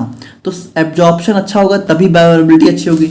तो कुछ दवा हमारी एब्जॉर्ब ही नहीं हो पाती हैं अच्छे से, या फिर कुछ का एंजाइमेटिक डिग्रेडेशन हो जाता है, या तो कुछ हमारी यहाँ पे फर्स्ट पास मेटाबॉलिज्म में चली जाती हैं। तो इन सब की वजह से हमारी बायो अवेलेबिलिटी सबकी यहाँ पे थोड़ी बहुत डिफरेंट देखने को मिलती है। नाउ नेक्स्ट हम लोग यहाँ पे ऑब्जेक्टिव्स की बात करें कि इसको हम लोग यहाँ पे क्यों पढ़ते हैं। तो देखिए इसमें हम लोग यहाँ पे देखते हैं कि भाई कोई दवा कितनी क्विकली, कितनी तेजी से और कितनी अमाउंट में यहाँ पे ब्लड स्ट्रीम में पहुंच रही है, एब्जॉर्ब हो रही है। उसके बाद देखिए होता क्या है कि हम लोग यहाँ पे जैसे मान लीजिए एक ही दवा है, अब वो टैबलेट के फॉर्म में हम लोग दे रहे हैं और वहीं पे उसको आईवी फॉर्म में दे रहे हैं, तो आईवी में बायोअवेलेबिलिटी हमेशा 100% होगी और टैबलेट में थोड़ी बहुत कम होगी। तो हम लोग कंपेयर कर सकते हैं कि टैबलेट में कितनी कम है, आईवी में कितनी ज़्यादा अच्छे से, मतलब आईवी के कंपेयर में हमारी और फॉर्मुलेशन कितनी कम है, ठीक है, कितना कम बायोअवेलेबिलिटी शो कर रही है। और उसके बाद यहाँ पे देखिए भाई हम लोग यहाँ पे जब समझ जाते हैं कि बायो अवेलेबिलिटी हमारी किस रूट से ज़्यादा अच्छी है, तो हम लोग इफेक्टिव डोजेज फॉर्म डेवलप कर पाते हैं, ठीक है। और उसके बाद यहाँ पे अगर हम लोग बात करें कि मतलब कि देखिए किस रूट और किस डोजेज फॉर्म में ज़्यादा अच्छी है, जैसे आपको पता है आईवी में ज़्यादा अच्छी बायोअवेलेबिलिटी होती है, तो अगर कोई दवा हमें ज़्यादा जल्दी और ज़्यादा ही अमाउंट में देनी है तो हम लोग आईवी रूट प्रेफर करते हैं। और उसके बाद देखिए अगर हम लोग बात करें तो हम लोग ये भी देखते हैं कि अगर हमारा फूड या फिर अदर ड्रग्स हैं या फिर फिजियोलॉजिकल कंडीशन है तो वो हमारे ड्रग एब्जॉर्प्शन को किस तरीके से अफेक्ट करते हैं, क्योंकि देखिए ड्रग एब्जॉर्प्शन इफेक्ट होगा तो हमारी बायो अवेलेबिलिटी इफेक्ट होगी। उसके बाद हम लोग यहाँ पे डाटा कलेक्ट करते हैं, ठीक है, ताकि हम लोग यहाँ पे जैसे हम लोग मान लीजिए कि कोई हमारी एक दवा है और उसी की जैसे कोई सिमिलर दवा हम लोग बना रहे हैं, तो हम लोग यहाँ पे उस दवा का डाटा कलेक्ट करते हैं कि उसकी बायोअवेलेबिलिटी कितनी है। फिर नई दवा हम लोग यहाँ पे उसके हिसाब से थोड़ा सा मॉडिफाई करके बनाते हैं ताकि हमारा जो है और अच्छी हो उसकी बायोअवेलेबिलिटी। और उसके बाद हम लोग यहाँ पे देखते हैं कि हमारा थेरापेटिक इफेक्ट और मतलब कि हम लोग यहाँ पे कोशिश करते हैं कि जब हम लोग यहाँ पे बायो अवेलेबिलिटी का डाटा होता है तो हम लोग ज़्यादा से ज़्यादा जो है हमारी दवा को इफेक्टिव बनाने की और कम से कम टॉक्सिक बनाने की कोशिश करते हैं। और उसके बाद हम लोग देखते हैं कि हमारा फर्स्ट पास मेटाबॉलिज्म कितनी एक्सटेंट है, ठीक है, कि हमारा ओरली अगर हम लोग ले रहे हैं तो कितना ज़्यादा फर्स्ट पास मेटाबॉलिज्म हो रहा है। तो अगर बहुत ज़्यादा हो रहा है तो हम लोग या तो दवा को मॉडिफाई करते हैं या तो डोजेज फॉर्म को यहाँ पे चेंज कर सकते हैं। तो ये सारी चीज़ें हम लोग यहाँ पे देखते हैं। बाकी देखिए अब यहाँ पे हम लोग एक बहुत ही इंपॉर्टेंट एस्पेक्ट देखते हैं बायो अवेलेबिलिटी का, जो कि हमारा हो जाता है एरिया अंडर कर्व। तो हम लोग यहाँ पे एक ग्राफ देखते हैं और यहाँ पे हम लोग AUC वगैरह को थोड़ा सा अच्छे से समझते हैं, क्योंकि ये अभी आगे आपके बहुत काम आने वाला है। बायो अवेलेबिलिटी देखिए अगर हमें किसी चीज़ की बायो अवेलेबिलिटी कैलकुलेट करनी है किसी ड्रग की, तो इसका फॉर्मूला होता है AUC oral upon AUC IV। अब ये AUC क्या है, देखिए अब इसको हम लोग यहाँ पे थोड़ा सा समझते हैं एक ग्राफ के थ्रू। देखिए एक ग्राफ अगर हम लोग मान लीजिए बनाते हैं, एक ग्राफ हमारा हो गया, ये हमारा y एक्सिस पे हम लोगों ने ले लिया प्लाज्मा ड्रग कंसेंट्रेशन, ठीक है, प्लाज्मा ड्रग कंसेंट्रेशन, और नीचे हम लोगों ने ले लिया यहाँ पे टाइम। देखिए प्लाज्मा ड्रग कंसेंट्रेशन का मतलब कि कितनी दवा हमारी ब्लड में है, ठीक है, और टाइम मतलब कि कितना टाइम वगैरह लग रहा है। तो देखिए इसमें हमारे मान लीजिए दो लाइन होते हैं, एक लाइन ये मान लीजिए, एक लाइन हमारा ये मान लीजिए। अब ये लाइन हमारा हो जाता है मिनिमम इफेक्टिव, ठीक है, मिनिमम इफेक्टिव कंसेंट्रेशन, ठीक है, एक लाइन हमारी ये हो गई। और फिर एक लाइन हमारी हो जाती है यहाँ पे maximum effective concentration, maximum effective concentration, ठीक है। और या फिर इसी को हम लोग बोल सकते हैं कि मिनिमम टॉक्सिक वैल्यू, या फिर कह सकते हो मिनिमम टॉक्सिक कंसेंट्रेशन। तो यहाँ पे देखिए होता क्या है, जैसे ये लाइन जो होती है, तो ये लाइन हमारी ये शो करती है कि अगर हमें किसी दवा का, ठीक है, किसी दवा का एक्शन चाहिए तो उसका ग्राफ जो है, ठीक है, वो यहाँ पे इस लाइन के ऊपर आना चाहिए, है ना। तो यहाँ पे देखिए मान लीजिए कि उसकी देखिए ये लाइन क्या है, ये लाइन हमारा y एक्सिस शो करिए प्लाज्मा ड्रग कंसेंट्रेशन। तो अगर मान लीजिए हम लोग यहाँ पे तीन तरह का ग्राफ बनाते हैं, एक मान लीजिए मैंने ये बनाया, एक मान लीजिए मैंने आपका ये बनाया, और एक मान लीजिए मैंने आप लोग का ये बना दिया, ठीक है। तो अगर आप लोग यहाँ पे y एक्सिस को कैलकुलेट करो तो यहाँ पे देखिए y की मैक्सिमम वैल्यू यहाँ पे कितनी जा रही है, इतनी, ठीक है, इसमें कितनी जा रही है, इसमें इतनी जा रही है, और इसमें यहाँ पे कितनी जा रही है, इसमें यहाँ पे इतनी जा रही है, ठीक है। तो यानी देखिए यहाँ पे ये हो गई, यहाँ पे ये आ गई, यहाँ पे देखिए ये चीज़ें थोड़ा सा अगर आप लोग को ग्राफ की नॉलेज है तो आप लोग समझ पाओगे कि देखिए यहाँ पे अगर हम लोग प्लाज्मा कंसेंट्रेशन देखें इस वाले ग्राफ का, ठीक है, ग्राफ नंबर 1, ग्राफ नंबर 2 और ग्राफ नंबर 3, तो इसमें देखिए इसमें प्लाज्मा ड्रग कंसेंट्रेशन कितनी है, हमारी मिनिमम इफेक्टिव कंसेंट्रेशन से नीचे है। देखिए मिनिमम इफेक्टिव कंसेंट्रेशन का मतलब है कि इतनी तो दवा हमें कम से कम देनी ही पड़ेगी ताकि हमारा इफेक्ट शो हो। यानी कि अगर हमें किसी भी दवा का इफेक्ट चाहिए तो उसकी मिनिमम इफेक्टिव कंसेंट्रेशन वो कंसेंट्रेशन होती है जिस पे वो अपना इफेक्ट दिखाना स्टार्ट करती है। तो इतना इफेक्ट, इतनी कंसेंट्रेशन तो ब्लड में उसकी होनी ही चाहिए ताकि उसका इफेक्ट हमें दिख सके। तो यहाँ पे देखिए अगर मैं आप लोगों से पूछूं कि 1, 2 और 3 में हमारा किस दवा का एक्शन हमें ड्रग में शो होगा एक्चुअल में, तो हमारा देखिए हमारा जो दूसरा वाला ग्राफ है ना, इसी का हमें यहाँ पे एक्शन शो होगा,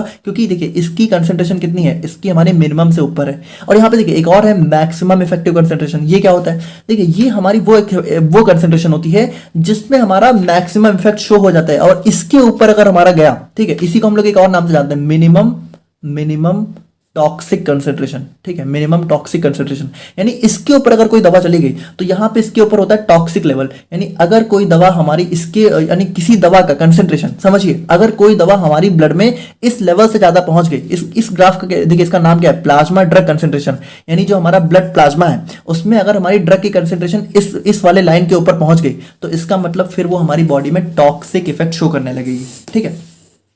तो अब ये यहाँ पे देखिए, एक हमारे यहाँ पे जो टर्म लिखा हुआ है AUC, तो AUC का मतलब होता है एरिया अंडर कर्व, यानी कि देखिए अब एरिया अंडर कर्व का मतलब है कि जैसे इन तीनों में अगर हम लोग देखें तो ये जो हमारा कर्व बना है, ये वाला कर्व, ठीक है, इसके अंडर में जो भी पार्ट है इसी को हम लोग बोलते हैं एरिया अंडर कर्व। यानी कि देखिए अगर मैं इस वाले सेकंड वाले ड्रग की बात करूँ तो इसमें देखिए, इसमें हमारा ये हो जाएगा एरिया अंडर कर्व, यानी कि इस वाले कर्व के अंदर कितना एरिया, वही हो जाता है एरिया अंडर कर्व। तो देखिए अगर हमें किसी भी ड्रग की बायो अवेलेबिलिटी कैलकुलेट करनी है तो उसका फॉर्मूला हो जाता है AUC ओरल अमोन AUC IV। जैसे इसमें हम लोग ऐसे कैलकुलेट करते हैं कि अगर हमें कैलकुलेट करनी है बायो अवेलेबिलिटी तो हमें पता है कि IV रूट से 100% होती है, तो हम लोग क्या करेंगे कि किसी ड्रग की, ठीक है, एक सेम ड्रग की अगर हमें ओरल रूट से AUC कैलकुलेट करनी है तो उसको हम लोग यहाँ पे उसकी IV से कंपेयर करके, ठीक है, कैलकुलेट करते हैं, यानी कि उसका जो AUC आता है, AUC ओरल को AUC IV से कैलकुलेट करते हैं और हमें यहाँ पे बायो अवेलेबिलिटी मिल जाती है। देखिए ये एक फॉर्मूला होता है, बस यहाँ पे और कुछ नहीं है। और बाकी देखिए इस ग्राफ को अगर आप लोग देखें तो अब आप लोग बहुत इजीली समझ जाओगे। जैसे देखिए ये हमारा हो जाता है मिनिमम इफेक्टिव कंसेंट्रेशन, ठीक है, और ये हमारे प्लाज्मा ड्रग कंसेंट्रेशन है, ठीक है। ये अब देखिए ये Cmax और Tmax क्या है। देखिए Cmax क्या है, Cmax जैसे इस वाले कर्व की बात करें तो मान लीजिए हमारा कोई दवा है जिसका हमें इस तरीके का कर्व देखने को मिल रहा है, इस तरीके का ग्राफ प्लॉट हुआ है, तो इसमें देखिए ये दवा हमारी मैक्सिमम यहाँ पे कहाँ गई, यहाँ तक गई, तो ये Cmax है। Cmax क्या है, Cmax हमारा इसका मैक्सिमम ड्रग कंसेंट्रेशन, यानी इस दवा का मैक्सिमम कंसेंट्रेशन कितना है, इतना है, ठीक है, यानी हमारी ब्लड में एक टाइम में, ठीक है, हमारी जो मैक्सिमम कंसेंट्रेशन इसकी हुई वो हमारी कितनी, इस पॉइंट पे हुई। और यहाँ पे देखिए Tmax क्या है, Tmax हमारा वो टाइम है जितना टाइम लगा इस Cmax को रीच होने में। देखिए Tmax हमारा टाइम टू रीच Cmax और Cmax हमारा क्या है, पीक प्लाज्मा कंसेंट्रेशन। Cmax का मतलब हमारा वो टाइम जब हमारा, Cmax का मतलब हमारा वो प्लाज्मा कंसेंट्रेशन जो हमारा एक किसी दवा का सबसे ज्यादा दिखता है। मतलब जैसे देखिए एक दवा जब हम लोग देखते हैं, जैसे देखिए ब्लड में मान लीजिए कोई दवा जाती है जब, ठीक है, तो जब दवा ब्लड में जाती है तो धीरे धीरे जाती है, तो जब ब्लड में एक टाइम आता है जब हमारी मैक्सिमम कंसेंट्रेशन हमारी ब्लड में प्रेजेंट होती है दवा की, तो ये जो मैक्सिमम कंसेंट्रेशन होती है यही होती है हमारी यहाँ पे Cmax, ठीक है। तो Cmax हमारा वो कंसेंट्रेशन होती है जो हमारी दवा ब्लड में जो है, देखिए दवा ब्लड में बात हो रही है, यहाँ पे दवा साइट ऑफ एक्शन की बात नहीं हो रही है ना, तो ये चीज आप लोग ध्यान रखिएगा। और देखिए यहाँ पे ये जो हमारा मैक्सिमम इफेक्टिव कंसेंट्रेशन और मैक्सिमम मिनिमम इफेक्टिव कंसेंट्रेशन के बीच का जो कह सकते हो पार्ट होता है, इसको हम लोग बोलते हैं थेरापेटिक विंडो, और ये हमारा इसके ऊपर टॉक्सिक लेवल हो जाता है। और बाकी आप लोग यहाँ पे समझ ही गए होंगे। तो ये हमारा ग्राफ हमें बायो अवेलेबिलिटी में देखने को मिल जाता है। तो देखिए ये था हमारे यहाँ पे बायो अवेलेबिलिटी का एक जनरल इक्वेशन और ग्राफ वगैरह। आई होप कि आप लोग थोड़ा समझ गए होंगे। बाकी अब हम लोग यहाँ पे बात करते हैं अपने absolute and relative bio availability के बारे में। अब देखिए एब्सोल्यूट बायो अवेलेबिलिटी की बात करें तो वैसे इसका नाम एब्सोल्यूट है, बट यहाँ पे भी हम लोग कंपैरिजन ही करते हैं। यहाँ पे देखिए हम लोग करते क्या है, यहाँ पे हम लोग जो है कोई एक मान लीजिए हमारी सेम दवा है, ए दवा है। अब हम लोग यहाँ पे इस दवा की एक तो हम लोग ले लेते हैं जो है कह सकते हो ओरल या फिर कोई भी नॉन आईवी फॉर्म, यानी कि ओरल या तो कोई भी ऐसी जो कि आईवी ना हो, और दूसरी हम लोग ऐसी डोजेज फॉर्म लेते हैं जो कि आईवी होती है। एक हम लोग आईवी डोजेज फॉर्म लेंगे, एक हम लोग नॉन आईवी यानी कि नॉन इंट्रावेनस डोजेज फॉर्म लेंगे। अब नॉन इंट्रावेनस में हमारा कुछ भी हो सकता है, ओरल मस्कुलर। और उसके बाद देखिए उसके बाद हम लोग करते क्या है, उसके बाद हम लोग यहाँ पे इन दोनों को कंपेयर करते हैं कि जो हमारा नॉन आईवी वाला है, ठीक है, वो हमारा आईवी के कंपेयर में कितना कम बायो अवेलेबिलिटी शो कर रहा है। जैसे मान लीजिए आईवी तो हमेशा 100% शो करेगा। अब यहाँ पे अगर हम लोग इसी डोजेज फॉर्म को आईवी में दे रहे हैं तो 100% है, लेकिन अगर इसी को हम लोग मान लीजिए ओरल लिक्विड या फिर किसी अदर फॉर्म में दे रहे हैं तो वहां पे 100 की बजाय हमारी कितनी बायोअवेलेबिलिटी हो सकता है 80% हो सकता है 50% हो। तो हम लोग ये चेक करते हैं कि इसके कंपैरिजन में दूसरी फॉर्म जो है कितना कम बायो अवेलेबिलिटी शो करती है किसी एक दवा की, वो हम लोग यहाँ पे एब्सोल्यूट से चेक करते हैं। बाकी देखिए इसका जो हमारा फॉर्मूला होता है वो हमारा जो है कुछ इस तरीके से होता है। FA हमारा बायो अवेलेबिलिटी हो जाता है एब्सोल्यूट, और यहाँ पे होता है देखिए इसमें हम लोग AUC रखते हैं, यानी कि इसमें हम लोग एरिया अंडर कर्व जो हम लोगों ने अभी देखा। तो सबसे पहले हम लोग यहाँ पे मान लीजिए ओरल और आईवी को कंपेयर कर रहे हैं, तो जो हमारा ओरल का AUC आएगा सबसे उसके ऊपर उसको रखेंगे, फिर नीचे हम लोग आईवी का जो भी AUC आएगा उसको नीचे रखेंगे। फिर यहाँ पे हम लोग ऊपर रखेंगे हम लोग आईवी से जितनी डोज हम लोगों ने दी है, ठीक है। जैसे मान लीजिए कि आईवी की हम लोगों ने मान लीजिए 50 mg दी है, तो ऊपर हम लोग डोज रखेंगे 50, और नीचे मान लीजिए ओरल की हम लोगों ने 100 mg दी है, या फिर हो सकता है सेम डोज ही दी हो, तो जो भी जैसा भी दिया है हम लोग यहाँ पे ऊपर नीचे उसको रख लेंगे, फिर 100 से मल्टीप्लाई कर देंगे, तो हमारे पास जो वैल्यू आएगी उसको हम लोग यहाँ पे कंपेयर करके बता सकते हैं। अब यहाँ पे देखिए, इसको आप लोग एग्जाम्पल से देखिए। जैसे मान लीजिए कि एक दवा है, उसको हम लोगों ने ओरली दी है 100 mg, ठीक है, ओरली हम लोगों ने दी उसको यहाँ पे 100 mg, और आईवी से हम लोगों ने दी यहाँ पे 50 mg। अब यहाँ पे देखिए, जब हम लोगों ने AUC कैलकुलेट किया तो AUC आया ओरल का यहाँ पे 200, और यहाँ पे आईवी का AUC आया हमारे यहाँ पे 400। अब यहाँ पे देखिए फॉर्मूला हमारा क्या था भाई, फॉर्मूला हमारा यही तो था कि ऊपर हम लोग रखते हैं AUC हमारा ओरल का, और नीचे हम लोग रखते हैं AUC आईवी का। ऊपर हम लोग रखते हैं AUC हमारा डोज हमारी आईवी की, ठीक है, और नीचे रखते हैं डोज हमारी ओरल की। देखिए आप लोग देख लीजिए, कंफ्यूज मत होइए। देखिए ऊपर क्या है, ऊपर है हमारा यहाँ पे डोज, अच्छा ऊपर डोज आईवी की है, नीचे डोज ओरल की है। तो यहाँ पे देखिए वही चीज़ है कि ऊपर हमारा डोज हम लोगों ने रखा आईवी की, और यहाँ पे नीचे हम लोगों ने डोज रखा है ओरल की। 50 है, 50 देखिए 50 आईवी की डोज है ना, और 100 mg ओरल की डोज है, और इसको हम लोगों ने 100 से मल्टीप्लाई किया, तो देखिए हमारे पास वैल्यू आई 25%। यानी कि इसमें देखिए, इसमें क्या पता चल रहा है कि एक ही दवा को, सेम दवा को अगर हम लोग यहाँ पे ओरल रूट से दे रहे हैं तो उसकी बायो अवेलेबिलिटी हमारी 100% है, और वहीं आईवी से दे रहे हैं तो 100% है, और उसी सेम दवा को ओरल से देने पे हमारी बायो अवेलेबिलिटी सिर्फ 25% है। यानी कि सिर्फ 25% दवा हमारी सिस्टमिक सर्कुलेशन में पहुंच रही है, बाकी सारी हमारी लॉस हो जा रही है, या तो इनकम्प्लीट एब्जॉर्प्शन की वजह से, या तो फर्स्ट पास मेटाबॉलिज्म की वजह से। तो इस केस में देखिए हमारी बायो अवेलेबिलिटी हमारी क्या निकल के आ रही है, 25% एब्सोल्यूट बायो अवेलेबिलिटी निकल के आती है ओरल फॉर्म की। तो यहाँ पे देखिए, यहाँ पे भी हम लोग बेसिकली कंपैरिजन ही करते हैं। और रिलेटिव की बात करें तो यहाँ पे देखिए, अब रिलेटिव में भी हम लोग कंपैरिजन ही करते हैं, लेकिन इसमें इंपॉर्टेंट चीज़ क्या है, देखिए आईवी में हम लोगों ने देखिए एब्सोल्यूट में हम लोगों ने कंपैरिजन किया आईवी से, ठीक है, आईवी से किया नॉन आईवी का। अब यहाँ पे हम लोग क्या करेंगे, यहाँ पे रिलेटिव में हम लोग यहाँ पे कह सकते हो दो नॉन आईवी को ही कंपैरिजन करेंगे, यानी पहली भी नॉन आईवी होगी और दूसरी भी नॉन आईवी होगी। लेकिन इंपॉर्टेंट चीज़ क्या है कि जो दूसरी नॉन आईवी होगी ये हमारी यहाँ पे एक स्टैंडर्ड डोजेज फॉर्म होगी, या फिर कह सकते हो रेफरेंस होगी।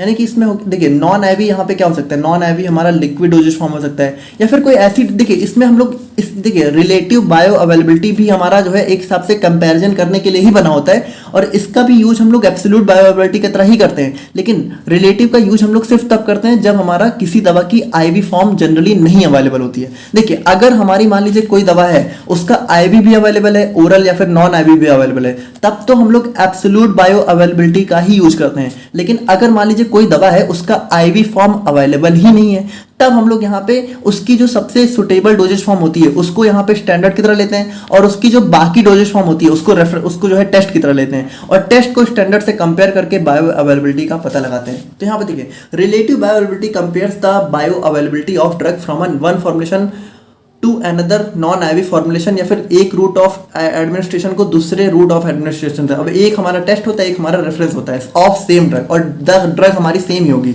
अब यहाँ पे देखिए जो हमारा रेफरेंस है, ठीक है, तो ये हमारा देखिए भाई हमारी कोई स्टैंडर्ड फॉर्मुलेशन होती है जो कि हमारा ओरल सोल्यूशन हो सकता है, डिफरेंट टैबलेट फॉर्मुलेशन, या फिर डिफरेंट नॉन आईवी रूट हो सकता है। और बाकी देखिए इसका हम यूज हम लोग तभी करते हैं जब हमारी आईवी फॉर्मुलेशन नहीं अवेलेबल होती है।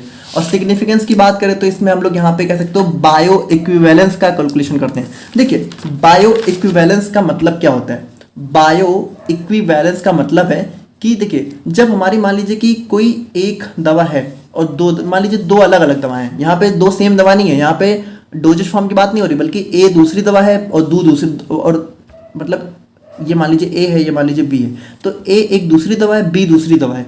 तो यहाँ पे होगा क्या कि मान लीजिए अगर ए और बी दवा तो दो अलग अलग हैं, लेकिन दोनों की यहाँ पे कह सकते हो रेट ऑफ एब्जॉर्प्शन, ठीक है, थेरापेटिक इफेक्ट और हर चीज़ें यहाँ पे बिल्कुल सेम है। तो यहाँ पे हम लोग बोलते हैं कि ए और बी क्या है, एक दूसरे के बायो इक्विवेलेंस हैं। देखिए इक्विवेलेंस मतलब लगभग बराबरी में, और बायो मतलब कि कह सकते हो हमारा जो है दवा से ले लीजिए। तो जब दो दवा हमारा सेम होती है हर एक एस्पेक्ट में, यानी कि दोनों की बायो अवेलेबिलिटी बिल्कुल सेम होती है, आप ऐसा कह सकते हो, तो उन दवाओं को हम लोग बोलते हैं बायो इक्विवेलेंस। तो यहाँ पे देखिए इसका यूज हम लोग कह सकते हो बायो इक्विवेलेंस स्टडी करने के लिए कैलकुलेट करते हैं, ठीक है। जैसे मान लीजिए कि हम लोगों ने टेस्ट और रेफरेंस को कैलकुलेट किया, और अगर टेस्ट और रेफरेंस यहाँ पे दोनों सेम आ गए तो इसका मतलब क्या है कि जो हमारा टेस्ट है वो हमारा रेफरेंस के बायो इक्विवेलेंस है।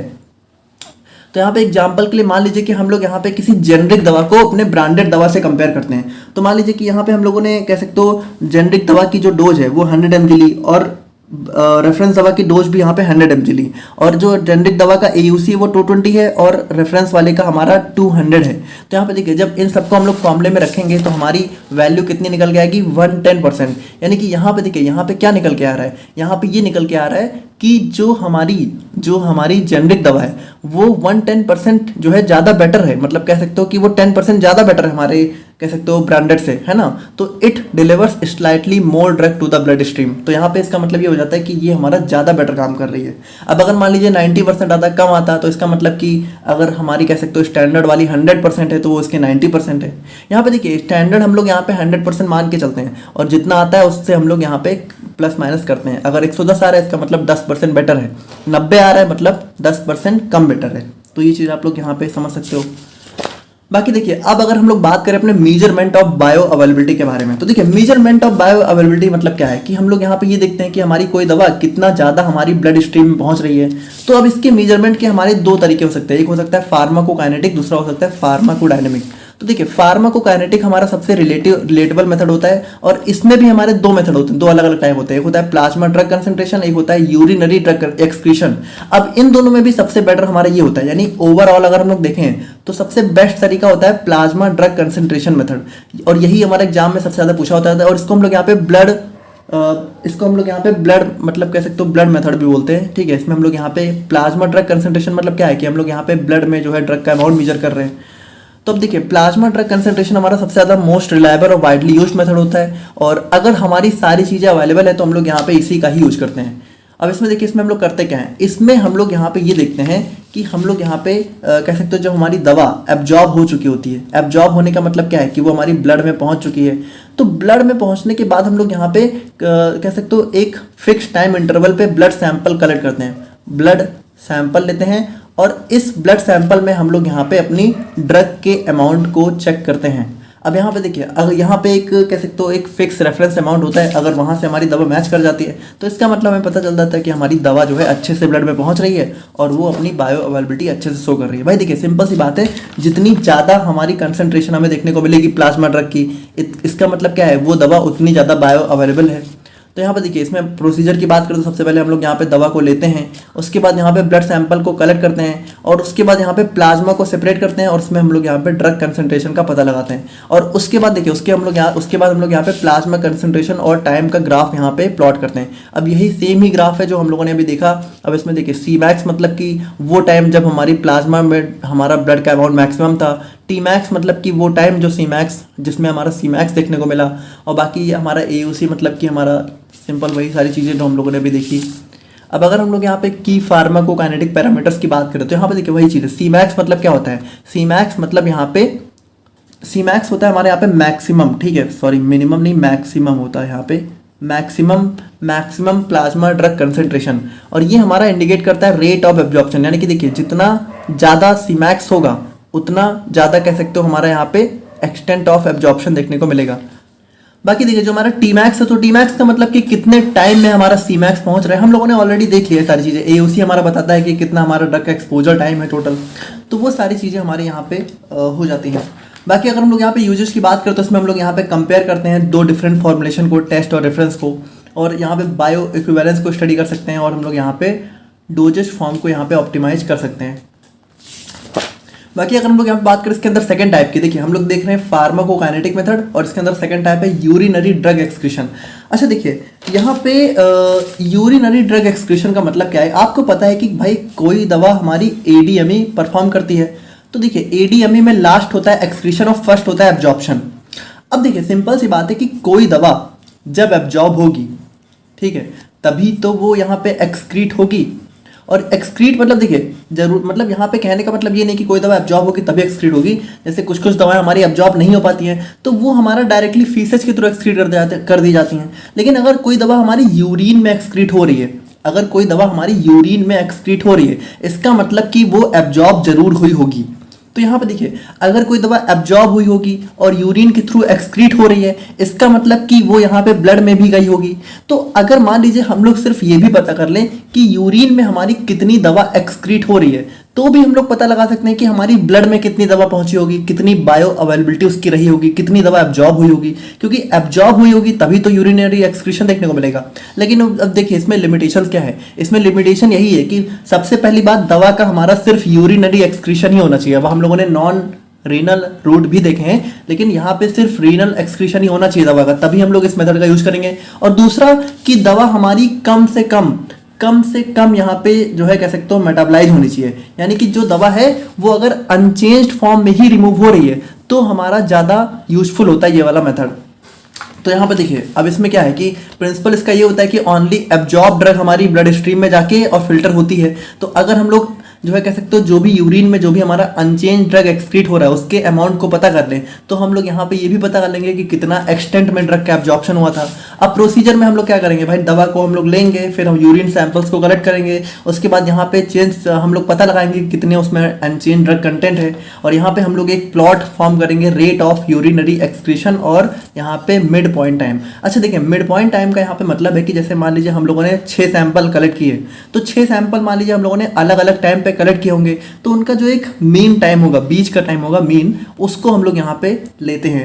और यहाँ पे देखिए ये हमारा हो गया रेट, ये हमारा हो गया टाइम, और इसमें देखिए इसमें भी देखा जाए तो ये हमारा DXU होता है, U ठीक है, A नहीं है U है, और ये हमारा TU मैक्स होता है। तो देखिए देखा जाए तो सेम ग्राफ ही होता है, बस यहाँ पे थोड़े से जो है कुछ टर्म्स चेंज हो जाते हैं। बाकी देखिए अगर आप लोग देखो तो इसमें जो हमारे की पैरामीटर्स हैं, तो पहला है DXU/dt, तो ये भी हमारा होता है जैसे वहां पे देखिए वहां पे Cmax क्या था, मैक्सिमम प्लाज्मा कंसंट्रेशन, और ये क्या है मैक्सिमम यूरिनरी एक्सक्रीशन रेट, और ये हमारा आइडिया देता है कि कितनी रेट से एब्जॉर्प्शन हो रहा है। और TU मैक्स क्या है, TU मैक्स हमारा वो टाइम है जहां पे DXU/dt देखने को मिलता है, ये हमारा सिमिलर होता है T मैक्स में, प्लाज्मा है जो कि हमारा प्लाज्मा स्टडीज में देखने को मिलता है। और XQ मतलब कि कितना टोटल अमाउंट एक्सक्रीट हुआ, यानी कि यूरिन में कितना टोटल अमाउंट एक्सक्रीट हुआ, और ये हमारा किसके भाई, ये हमारा AUC के सिमिलर हो जाएगा।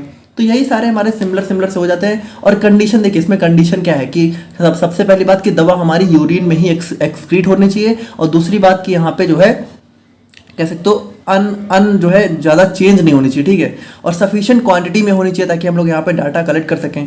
और यहाँ पे देखिए सबसे इंपॉर्टेंट चीज़ क्या है कि इसका एडवांटेज अगर हम लोग देखें तो नॉन इन्वेजिव का मतलब है कि आपको पता है भाई ब्लड, अगर हमें ब्लड सैंपल लेना है तो हमें नीडल से सैंपल कलेक्ट करना पड़ेगा। तो वो कुछ लोगों के लिए जैसे बॉडी के अंदर नीडल जो है सब लोग नहीं एक्सेप्ट कर पाते हैं, लेकिन इसमें तो हमें सिर्फ यूरिन का सैंपल लेना है तो थोड़ा सा अच्छा हो जाता है, इजी टू यूज हो जाता है। और यहाँ पे प्लाज्मा कंसंट्रेशन मेजरमेंट जब डिफिकल्ट होता है तो हमारा ये मेथड यूजफुल देखने को मिलता है।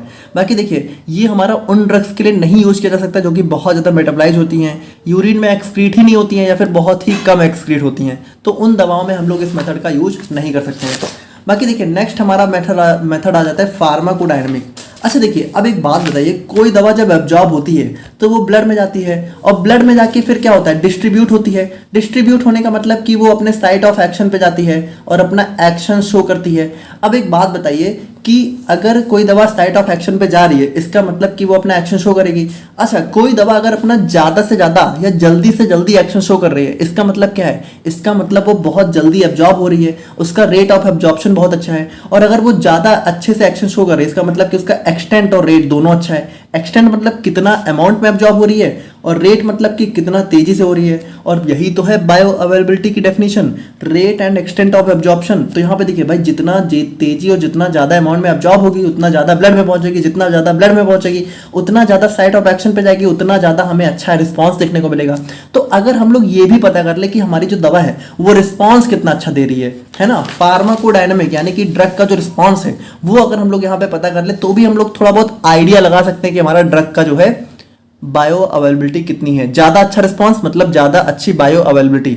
हालांकि ये मेथड हमें सिर्फ आइडिया देता है, एग्जैक्ट बायो अवेलेबिलिटी ये कैलकुलेट नहीं कर पाता है। तो देखिए इसका यूज हम लोग तब करते हैं जब हमारा मेजरमेंट जो है, देखिए इसका यूज हम लोग तभी करते हैं जब फार्माकोकाइनेटिक जो है मेथड नहीं पॉसिबल होता है ना, जब हम लोग ड्रग कंसंट्रेशन मेजर नहीं कर पाते हैं, या फिर ड्रग जो है लोकली एक्ट करती है, या फिर कोई अच्छा एनालिटिकल मेथड नहीं अवेलेबल होता है। अब इसके अंदर भी दो टाइप हैं, acute pharmacological response, therapeutic response.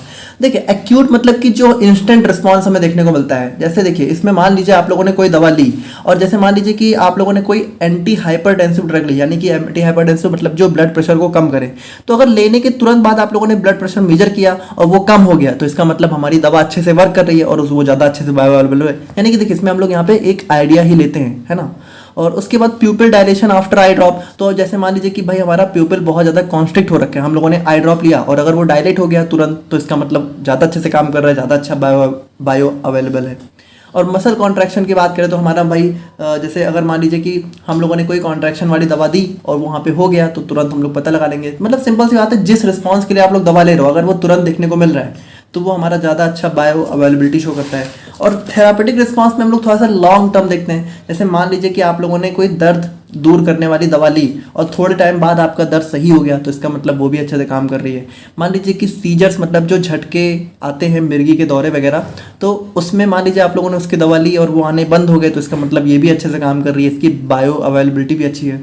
अब देखिए इसमें बायो अवेलेबिलिटी का बहुत आइडिया नहीं लगता है बट एक आइडिया लग जाता है, ठीक है, थोड़ा बहुत आइडिया लगा सकते हैं हम लोग। तो यही सारे हमारे मेथड हो जाते हैं। बाकी देखिए अब हम लोग बात करते हैं एक बहुत ही इंपॉर्टेंट टॉपिक के बारे में जो कि हमारा होता है in vitro drug dissolution methods. अच्छा देखिए अब आपको पता है कि जैसे जब ओरल रूट से हम लोग कोई दवा लेते हैं तो सबसे पहले क्या होता है, सबसे पहले वो डिसइंटीग्रेट होती है, मतलब कि वो हमारी टूटती है और फिर हमारा क्या होता है, फिर हमारी वो बॉडी फ्लूइड्स में जाके डिजोल्यूशन देखने को मिलता है, डिजॉल्व होती है। तो यहाँ पे देखिए जो हमारा बॉडी फ्लूइड्स में जो हमारी दवा डिजॉल्व हो रही है तो ये बॉडी फ्लूइड में कोई दवा हमारी कितनी अच्छे से डिजॉल्व होगी, इसको अगर हम लोग बाहर से पता लगाना चाहें तो कैसे लगाएंगे। तो इसके लिए हम लोग क्या कर सकते हैं, इसके लिए हम लोग ये कर सकते हैं कि बाहर हम लोग कोई ऐसी सिचुएशन डेवलप करें जो कि हमारे बिल्कुल बॉडी जैसी हो और इसके अंदर हम लोग यहाँ पे फ्लूइड भी ऐसा लें, ठीक है, इसके अंदर हम लोग फ्लूइड भी ऐसा लें जो कि हमारे बॉडी फ्लूइड जैसा हो और इसमें हम लोग यहाँ पे दवा को डाल के और चेक करें कि कितनी देर में हमारी दवा यहाँ पे इस फ्लूइड में डिजॉल्व हो रही है। तो अगर हम लोग यहाँ पे पता लगा लेंगे तो हमें ये भी आइडिया लग जाएगा कि हमारी बॉडी में कितनी देर में डिजॉल्व होगी। तो देखिए इन विट्रो, विट्रो मतलब कि हमारी बॉडी के बाहर, देखिए दो टर्म है, इन विट्रो मतलब बॉडी के बाहर, इन विवो मतलब बॉडी के अंदर। तो इन विट्रो हमारे कुछ टेस्टिंग मॉडल्स होते हैं, लेबोरेटरी मेथड होते हैं जिसमें हम लोग यहाँ पे चेक करते हैं कि कोई दवा हमारी कितनी अच्छे से डिजॉल्व होगी जब भी हम लोग यहाँ पे उसको जो है ओरल डोजेज फॉर्म में डेवलप करते हैं आउटसाइड द बॉडी, यानी बॉडी के बाहर हम लोग यहाँ पे चेक करते हैं। और बाकी देखिए हम लोग यहाँ पे बात करें तो वैसे देखिए इसको हम लोगों ने थोड़ा बहुत यहाँ पे 5th सेम में भी देखा था, आप लोग को याद होना चाहिए बट आई होप याद तो नहीं होगा, तो कोई बात नहीं। बाकी देखिए इसमें हम लोग यहाँ पे यही चीज़ है कि हम लोग यहाँ पे बाहर से ही पता लगाते हैं कि हमारा कितना अच्छे से डिजॉल्व होगी। अब देखिए जितना अच्छे से डिजॉल्व होगी उतना अच्छे से एब्जॉर्ब होगी, जितना अच्छे से एब्जॉर्ब होगी उतना ज़्यादा बायो अवेलेबल होगी। तो यहाँ पे कुल मिला के हमें यहाँ पे भी एक बायो अवेलेबिलिटी का आइडिया लग जाता है। अब इसमें भी अगर हम लोग देखें तो इसमें हमारे कुछ मेन टाइप के इंस्ट्रूमेंट्स देखने को मिलते हैं जो कि हमारा जो है यूएसपी अपरेटस 1 हो गया, यूएसपी अपरेटस 2, 3, 4, 5, है ना, सबके कुछ नाम भी होते हैं। तो यहाँ पे देखिए इनका फिगर वगैरह आप लोग को दिख जाएगा। अब सबसे पहले हम लोग एक एक करके थोड़ा बहुत देख लेते हैं। देखिए ज़्यादा इंपॉर्टेंट नहीं है, 5-7 नंबर में आता है, इतना सफिशिएंट है। तो सबसे पहला मेथड है, सबसे पहला ऑपरेटस है यूएसपी ऑपरेटस 1। तो यहाँ पे देखिए ये क्या होता है, इसमें देखिए ये आप लोग को देखिए इसमें थोड़ा सा इस टाइप का हमारा ऑपरेटस देखने को मिलता है और इसमें हमारा एक कह सकते हो एक बास्केट टाइप का होता है और इसके अंदर हम लोग दवा रखते हैं और यहाँ पे क्या होता है, इसको हम लोग पानी में डिजॉल्व कर, मतलब जो हमारा फ्लूइड होता है जो कि हमारा बॉडी फ्लूइड जैसा होता है उसमें हम लोग डिजॉल्व करते हैं और चेक करते हैं कि कितनी देर में हमारी दवा डिजॉल्व हो रही है। तो यहाँ पे जब हमें टाइम पता चल जाता है तो हम लोग यहाँ पे आइडिया लगा लेते हैं और ये हमारा जो है कैप्सूल और फ्लोटिंग डोजेज फॉर्म के लिए सुटेबल होता है। नेक्स्ट हमारा यूएसपी ऑपरेटस 2 आ जाता है। तो अब देखिए इसमें क्या होता है, इसमें दवा हमारा किसी बास्केट वगैरह में नहीं होता है बल्कि हमारा दवा जो है डायरेक्टली कंटेनर में नीचे होता है और एक हमारा पैडल इसमें लगा होता है जो कि यहाँ पे इस फ्लूइड को घुमाता है जिसकी वजह से हमारा ज़्यादा तेजी से डिजोल्यूशन देखने को मिलता है। और नेक्स्ट हमारा देखो एक हमारा रेसिप्रोकेटिंग सिलेंडर यूएसपी ऑपरेटस 3 हो जाता है। अब इसमें क्या होता है, इसमें देखिए 2 बास्केट होते हैं तो इसमें हमारी दवा ऊपर नीचे जो है कह सकते हो ऐसे जो है हमारी मूव किया करती है। तो यहाँ पे देखिए यूएसपी ऑपरेटस 3 क्या हो जाता है, ये हमारा कंट्रोल्ड रिलीज फॉर्मुलेशन में ज़्यादा यूजफुल होता है और इसमें हमारी दवा जो है ऊपर नीचे मूव किया करती है 2 डिफरेंट कंपार्टमेंट्स में। और यूएसपी ऑपरेटस 4 की बात करें तो ये हमारा देखिए ये भी हमारा जो है इस फिगर अभी आप लोग को हो सकता है नोट्स में देखने को मिल जाए।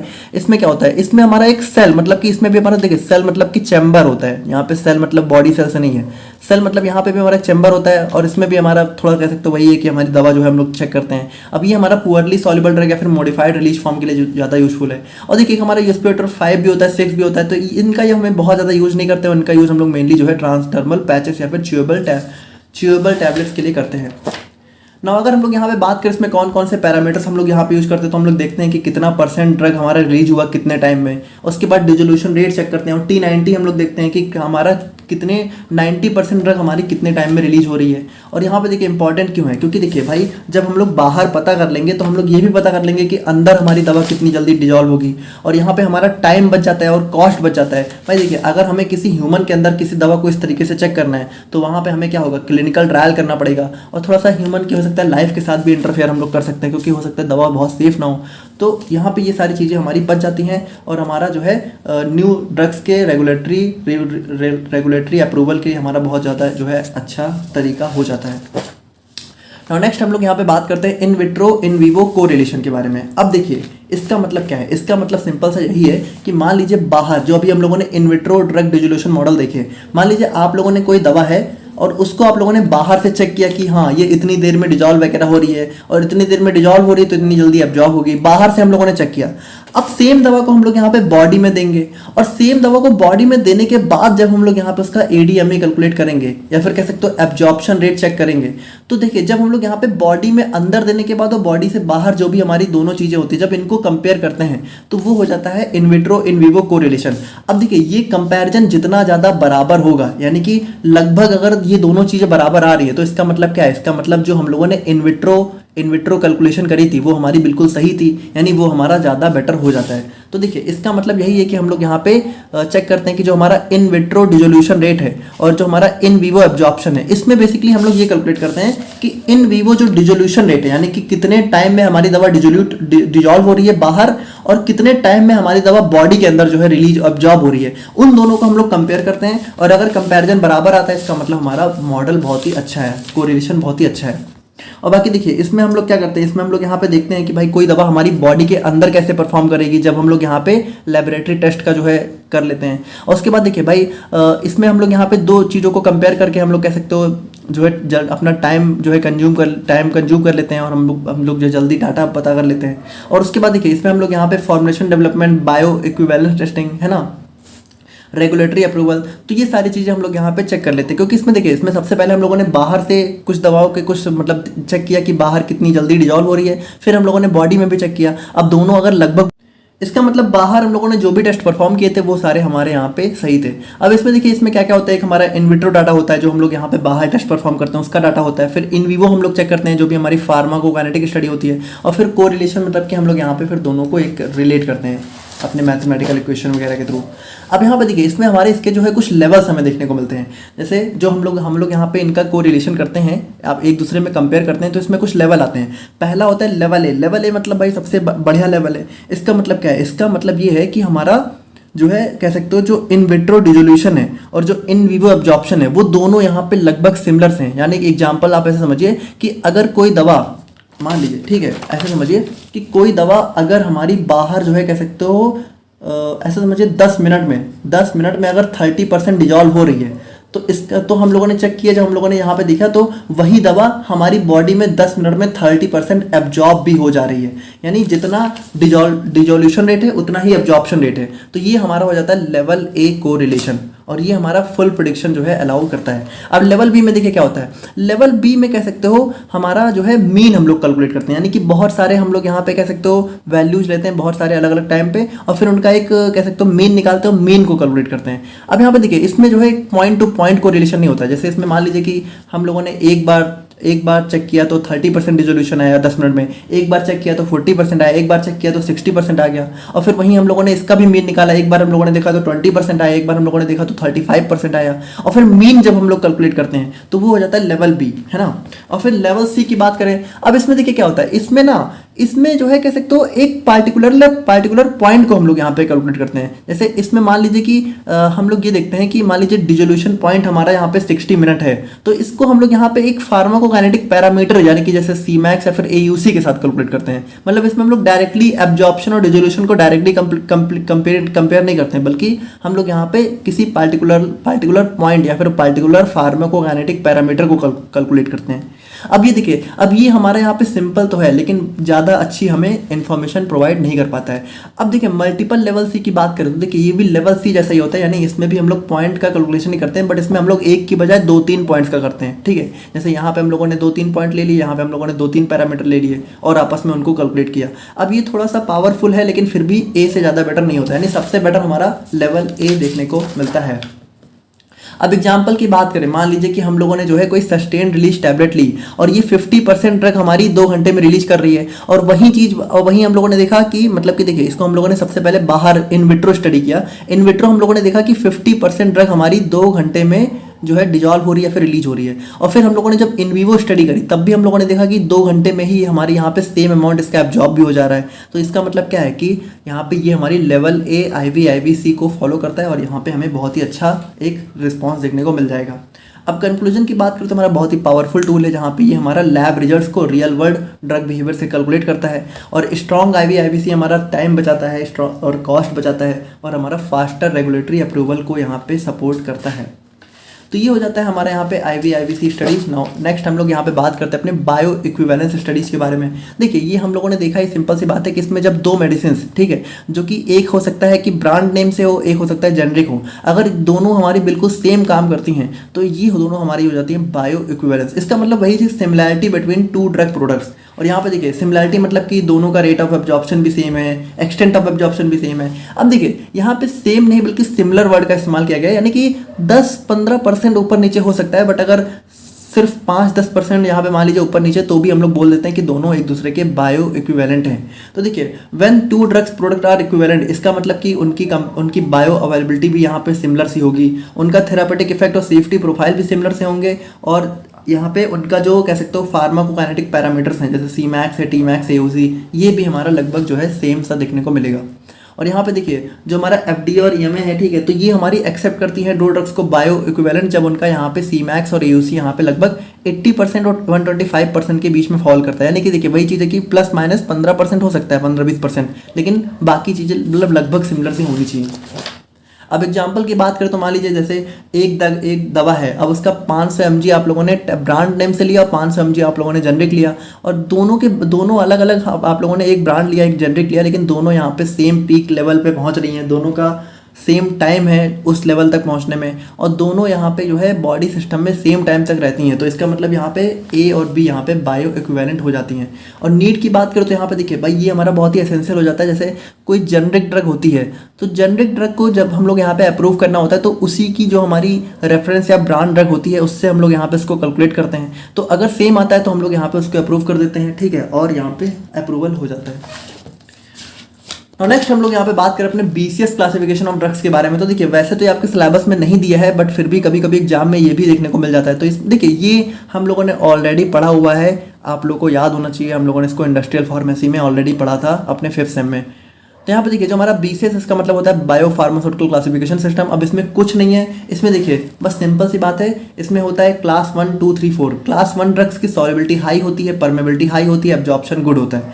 क्लास 2 का सॉल्युबिलिटी लो होती है, परमेबिलिटी हाई होती है। इस तरीके से देखिए अलग अलग क्लास है, सबका यहाँ पे कुछ पैरामीटर्स होते हैं और कुछ एब्जॉर्प्शन रेट होता है, कुछ एग्जाम्पल होता है, ये आप लोग देख लीजिएगा। सेम वही चीज़ यहाँ पे लिखी हुई है, ये आप लोग पढ़ लीजिएगा नोट्स में। इसको हम लोगों ने ऑलरेडी भी देखा हुआ है, इसीलिए हम लोग यहाँ पे इसको दोबारा से बहुत ज़्यादा डिटेल में नहीं देखेंगे, ठीक है।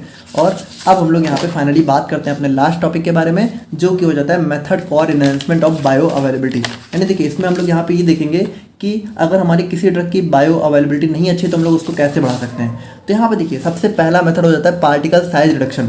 अब देखिए भाई सिंपल सी बात है, किसी की बायो अवेलेबिलिटी नहीं अच्छी है, इसका मतलब क्या है कि उस दवा का एब्जॉर्प्शन नहीं अच्छा है। और एब्जॉर्प्शन बढ़ाने का क्या तरीका है कि हम लोग यहाँ पे पार्टिकल साइज को कम करते हैं, तो ज़्यादा से ज़्यादा दवा हमारी ब्लड स्ट्रीम में अवेलेबल होगी और यहाँ पे हमारी कह सकते हो बायो अवेलेबिलिटी भी उनकी बढ़ जाएगी। अब टेक्निक्स क्या है भाई, माइक्रोनाइजेशन कर सकते हैं, मतलब कि छोटे छोटे पार्ट्स में हम लोग जेट मिल या बॉल मिल्स का यूज़ करके, या फिर नैनोनाइजेशन हमारे यहाँ पे कर सकते हैं। अब एडवांटेज की बात करें तो हमारा सिंपल है और इफेक्टिव है मतलब कि हम लोगों ने अभी जो बायो फार्मास्यूटिकल क्लासिफिकेशन सिस्टम देखा तो उसमें जो क्लास 2 की ड्रग्स थी उनकी बायो अवेलेबिलिटी बढ़ाने के लिए थोड़ा सा यूजफुल हो जाता है। बाकी इसमें थोड़ा बहुत एग्रीगेट वगैरह फॉर्म हो सकते हैं, तो वो सारी प्रॉब्लम्स हैं। बाकी देखिए बाकी हम लोग यहाँ पे थोड़ा बहुत मेन सबका प्रिंसिपल वगैरह ही देख सकते हैं, टाइप वगैरह आप लोग यहाँ पे पढ़ लीजिएगा। जैसे सॉलिड डिस्पर्जन की बात करें तो सॉलिड डिस्पर्जन मतलब क्या है कि देखिए इसमें क्या होता है कि मान लीजिए कि कोई हमारे दो सॉलिड हैं, ठीक है, टू सॉलिड ड्रग्स हैं, तो इसमें क्या होता है कि मान लीजिए एक ही है और दूसरी यहाँ पे ये है, तो हो सकता है कि एक की बायो अवेलेबिलिटी ना अच्छी हो, बी की अच्छी हो, तो इन दोनों को जब हम लोग मिला देंगे तो हो सकता है दोनों को मिलाने पे हमारी बायो अवेलेबिलिटी जो हमारी टोटल ड्रग निकल के आ रही है उसकी अच्छी हो जाए। तो ये हमारा जो है सॉलिड डिस्पर्जन मेथड हो जाता है, और इसमें भी हमारी सॉलिबिलिटी वगैरह बढ़ जाती है। और हमारे यहाँ पे जैसे एक यूटेक्टिक मिक्सचर क्या होता है कि जब दो अलग अलग सॉलिड्स को मिलाते हैं तो उनका यहाँ पे मेल्टिंग पॉइंट यहाँ पे जो है कम हो जाता है। और यहाँ पे देखिए यूज ऑफ सर्फेक्टेंट्स की बात करें तो यहाँ पे देखिए सर्फेक्टेंट्स क्या होता है, सरफेस टेंशन को यहाँ पे रिड्यूस करते हैं और वेटिंग और सॉल्युबलाइजेशन बढ़ा देते हैं। अब यहाँ पे देखिए सिंपल सी बात है कि कोई दवा हमारी बॉडी में जितनी ज़्यादा अच्छे से सॉल्युबल होगी, उतना ज़्यादा एब्जॉर्ब होगी, उतना ज़्यादा बायो अवेलेबिलिटी देखने को मिलेगी। तो देखिए इसके आप लोग एग्जाम्पल वगैरह देख सकते हो। और सॉल्ट फॉर्मेशन की बात करें तो देखिए कुछ हमारी ऐसी दवाएं होती हैं जो कि सॉल्ट फॉर्म में ज़्यादा अच्छे से सॉल्युबल होती हैं, तो जब ज़्यादा सॉल्युबल होंगी, ज़्यादा एब्जॉर्ब होंगी, ज़्यादा बायो अवेलेबल हो जाएंगी। Solid lipid nanoparticle and nano structural lipid carrier. अब इसमें देखिए हम लोग क्या करते हैं कि जैसे कोई हमारी दवा है, ठीक है, तो उसको हम लोग यहाँ पे एक हमारे लिपिड के मैट्रिक्स टाइप का सब लोग समझ लीजिए ऐसा सिस्टम होता है जो कि हमारा बहुत ज़्यादा कह सकते हो सॉल्युबल होता है ना, वो इजिली हमारा मेम्ब्रेन को क्रॉस कर जाएगा। लेकिन मान लीजिए जो दवा है वो हमारी नहीं क्रॉस कर पाएगी, तो इनको हम लोग यहाँ पे दवा को इन मैट्रिसेस के अंदर इनकॉर्पोरेट कर देंगे नैनो स्केल पे, जिसकी वजह से क्या होगा कि हमारी दवा यहाँ पे बहुत ही धीरे धीरे कंट्रोल्ड रिलीज से जो है रिलीज होगी, और यहाँ पे उसकी बायो अवेलेबिलिटी भी यहाँ पे बढ़ जाएगी। और अगर हम लोग यहाँ पे बात करें अपने कॉम्प्लेक्सेशन के बारे में, तो यहाँ पे देखिए कॉम्प्लेक्सेशन मतलब कि यहाँ पे क्या है कि हम लोग यहाँ पे कह सकते हो दवाओं के साथ जो है कुछ चिलेट्स को ऐड करके कॉम्प्लेक्स बना सकते हैं, और कॉम्प्लेक्स बनाने पे हो सकता है उनकी सॉल्युबिलिटी स्टेबिलिटी वगैरह बढ़ जाए, तो वहाँ पे भी हमारा बायो अवेलेबिलिटी यहाँ पे बढ़ जाती है। पीएच मॉडिफिकेशन की बात करें तो यहाँ पे देखिए भाई पीएच को एडजस्ट करके भी हम लोग यहाँ पे कुछ ड्रग्स की सॉल्युबिलिटी को यहाँ पे बढ़ा सकते हैं। और अगर हम लोग एमॉर्फस फॉर्मुलेशन की बात करें तो यहाँ पे देखिए भाई अगर मान लीजिए कोई एक दवा है, कोई ड्रग है, तो उसकी दो फॉर्म एग्जिस्ट कर सकती हैं। तो एक हो सकता है क्रिस्टलाइन फॉर्म और एक हो सकता है एमॉर्फस फॉर्म। अब देखिए यहाँ पे ज़्यादा कुछ हमें सोचना नहीं है, सिंपल सी बात है, जो एमॉर्फस फॉर्म है वो ज़्यादा सॉल्युबल देखने को मिलेगी, वो ज़्यादा सॉल्युबल होगी, ज़्यादा बायो अवेलेबल होगी। तो देखिए ये हमारे यहाँ पे कुछ मेथड्स हो जाते हैं, और इसी के साथ हमारी यहाँ पे यूनिट 2 कंप्लीट हो जाती है। मिलते हैं हम लोग यहाँ पे यूनिट 3 की वीडियो के साथ, तब तक के लिए थैंक यू सो मच।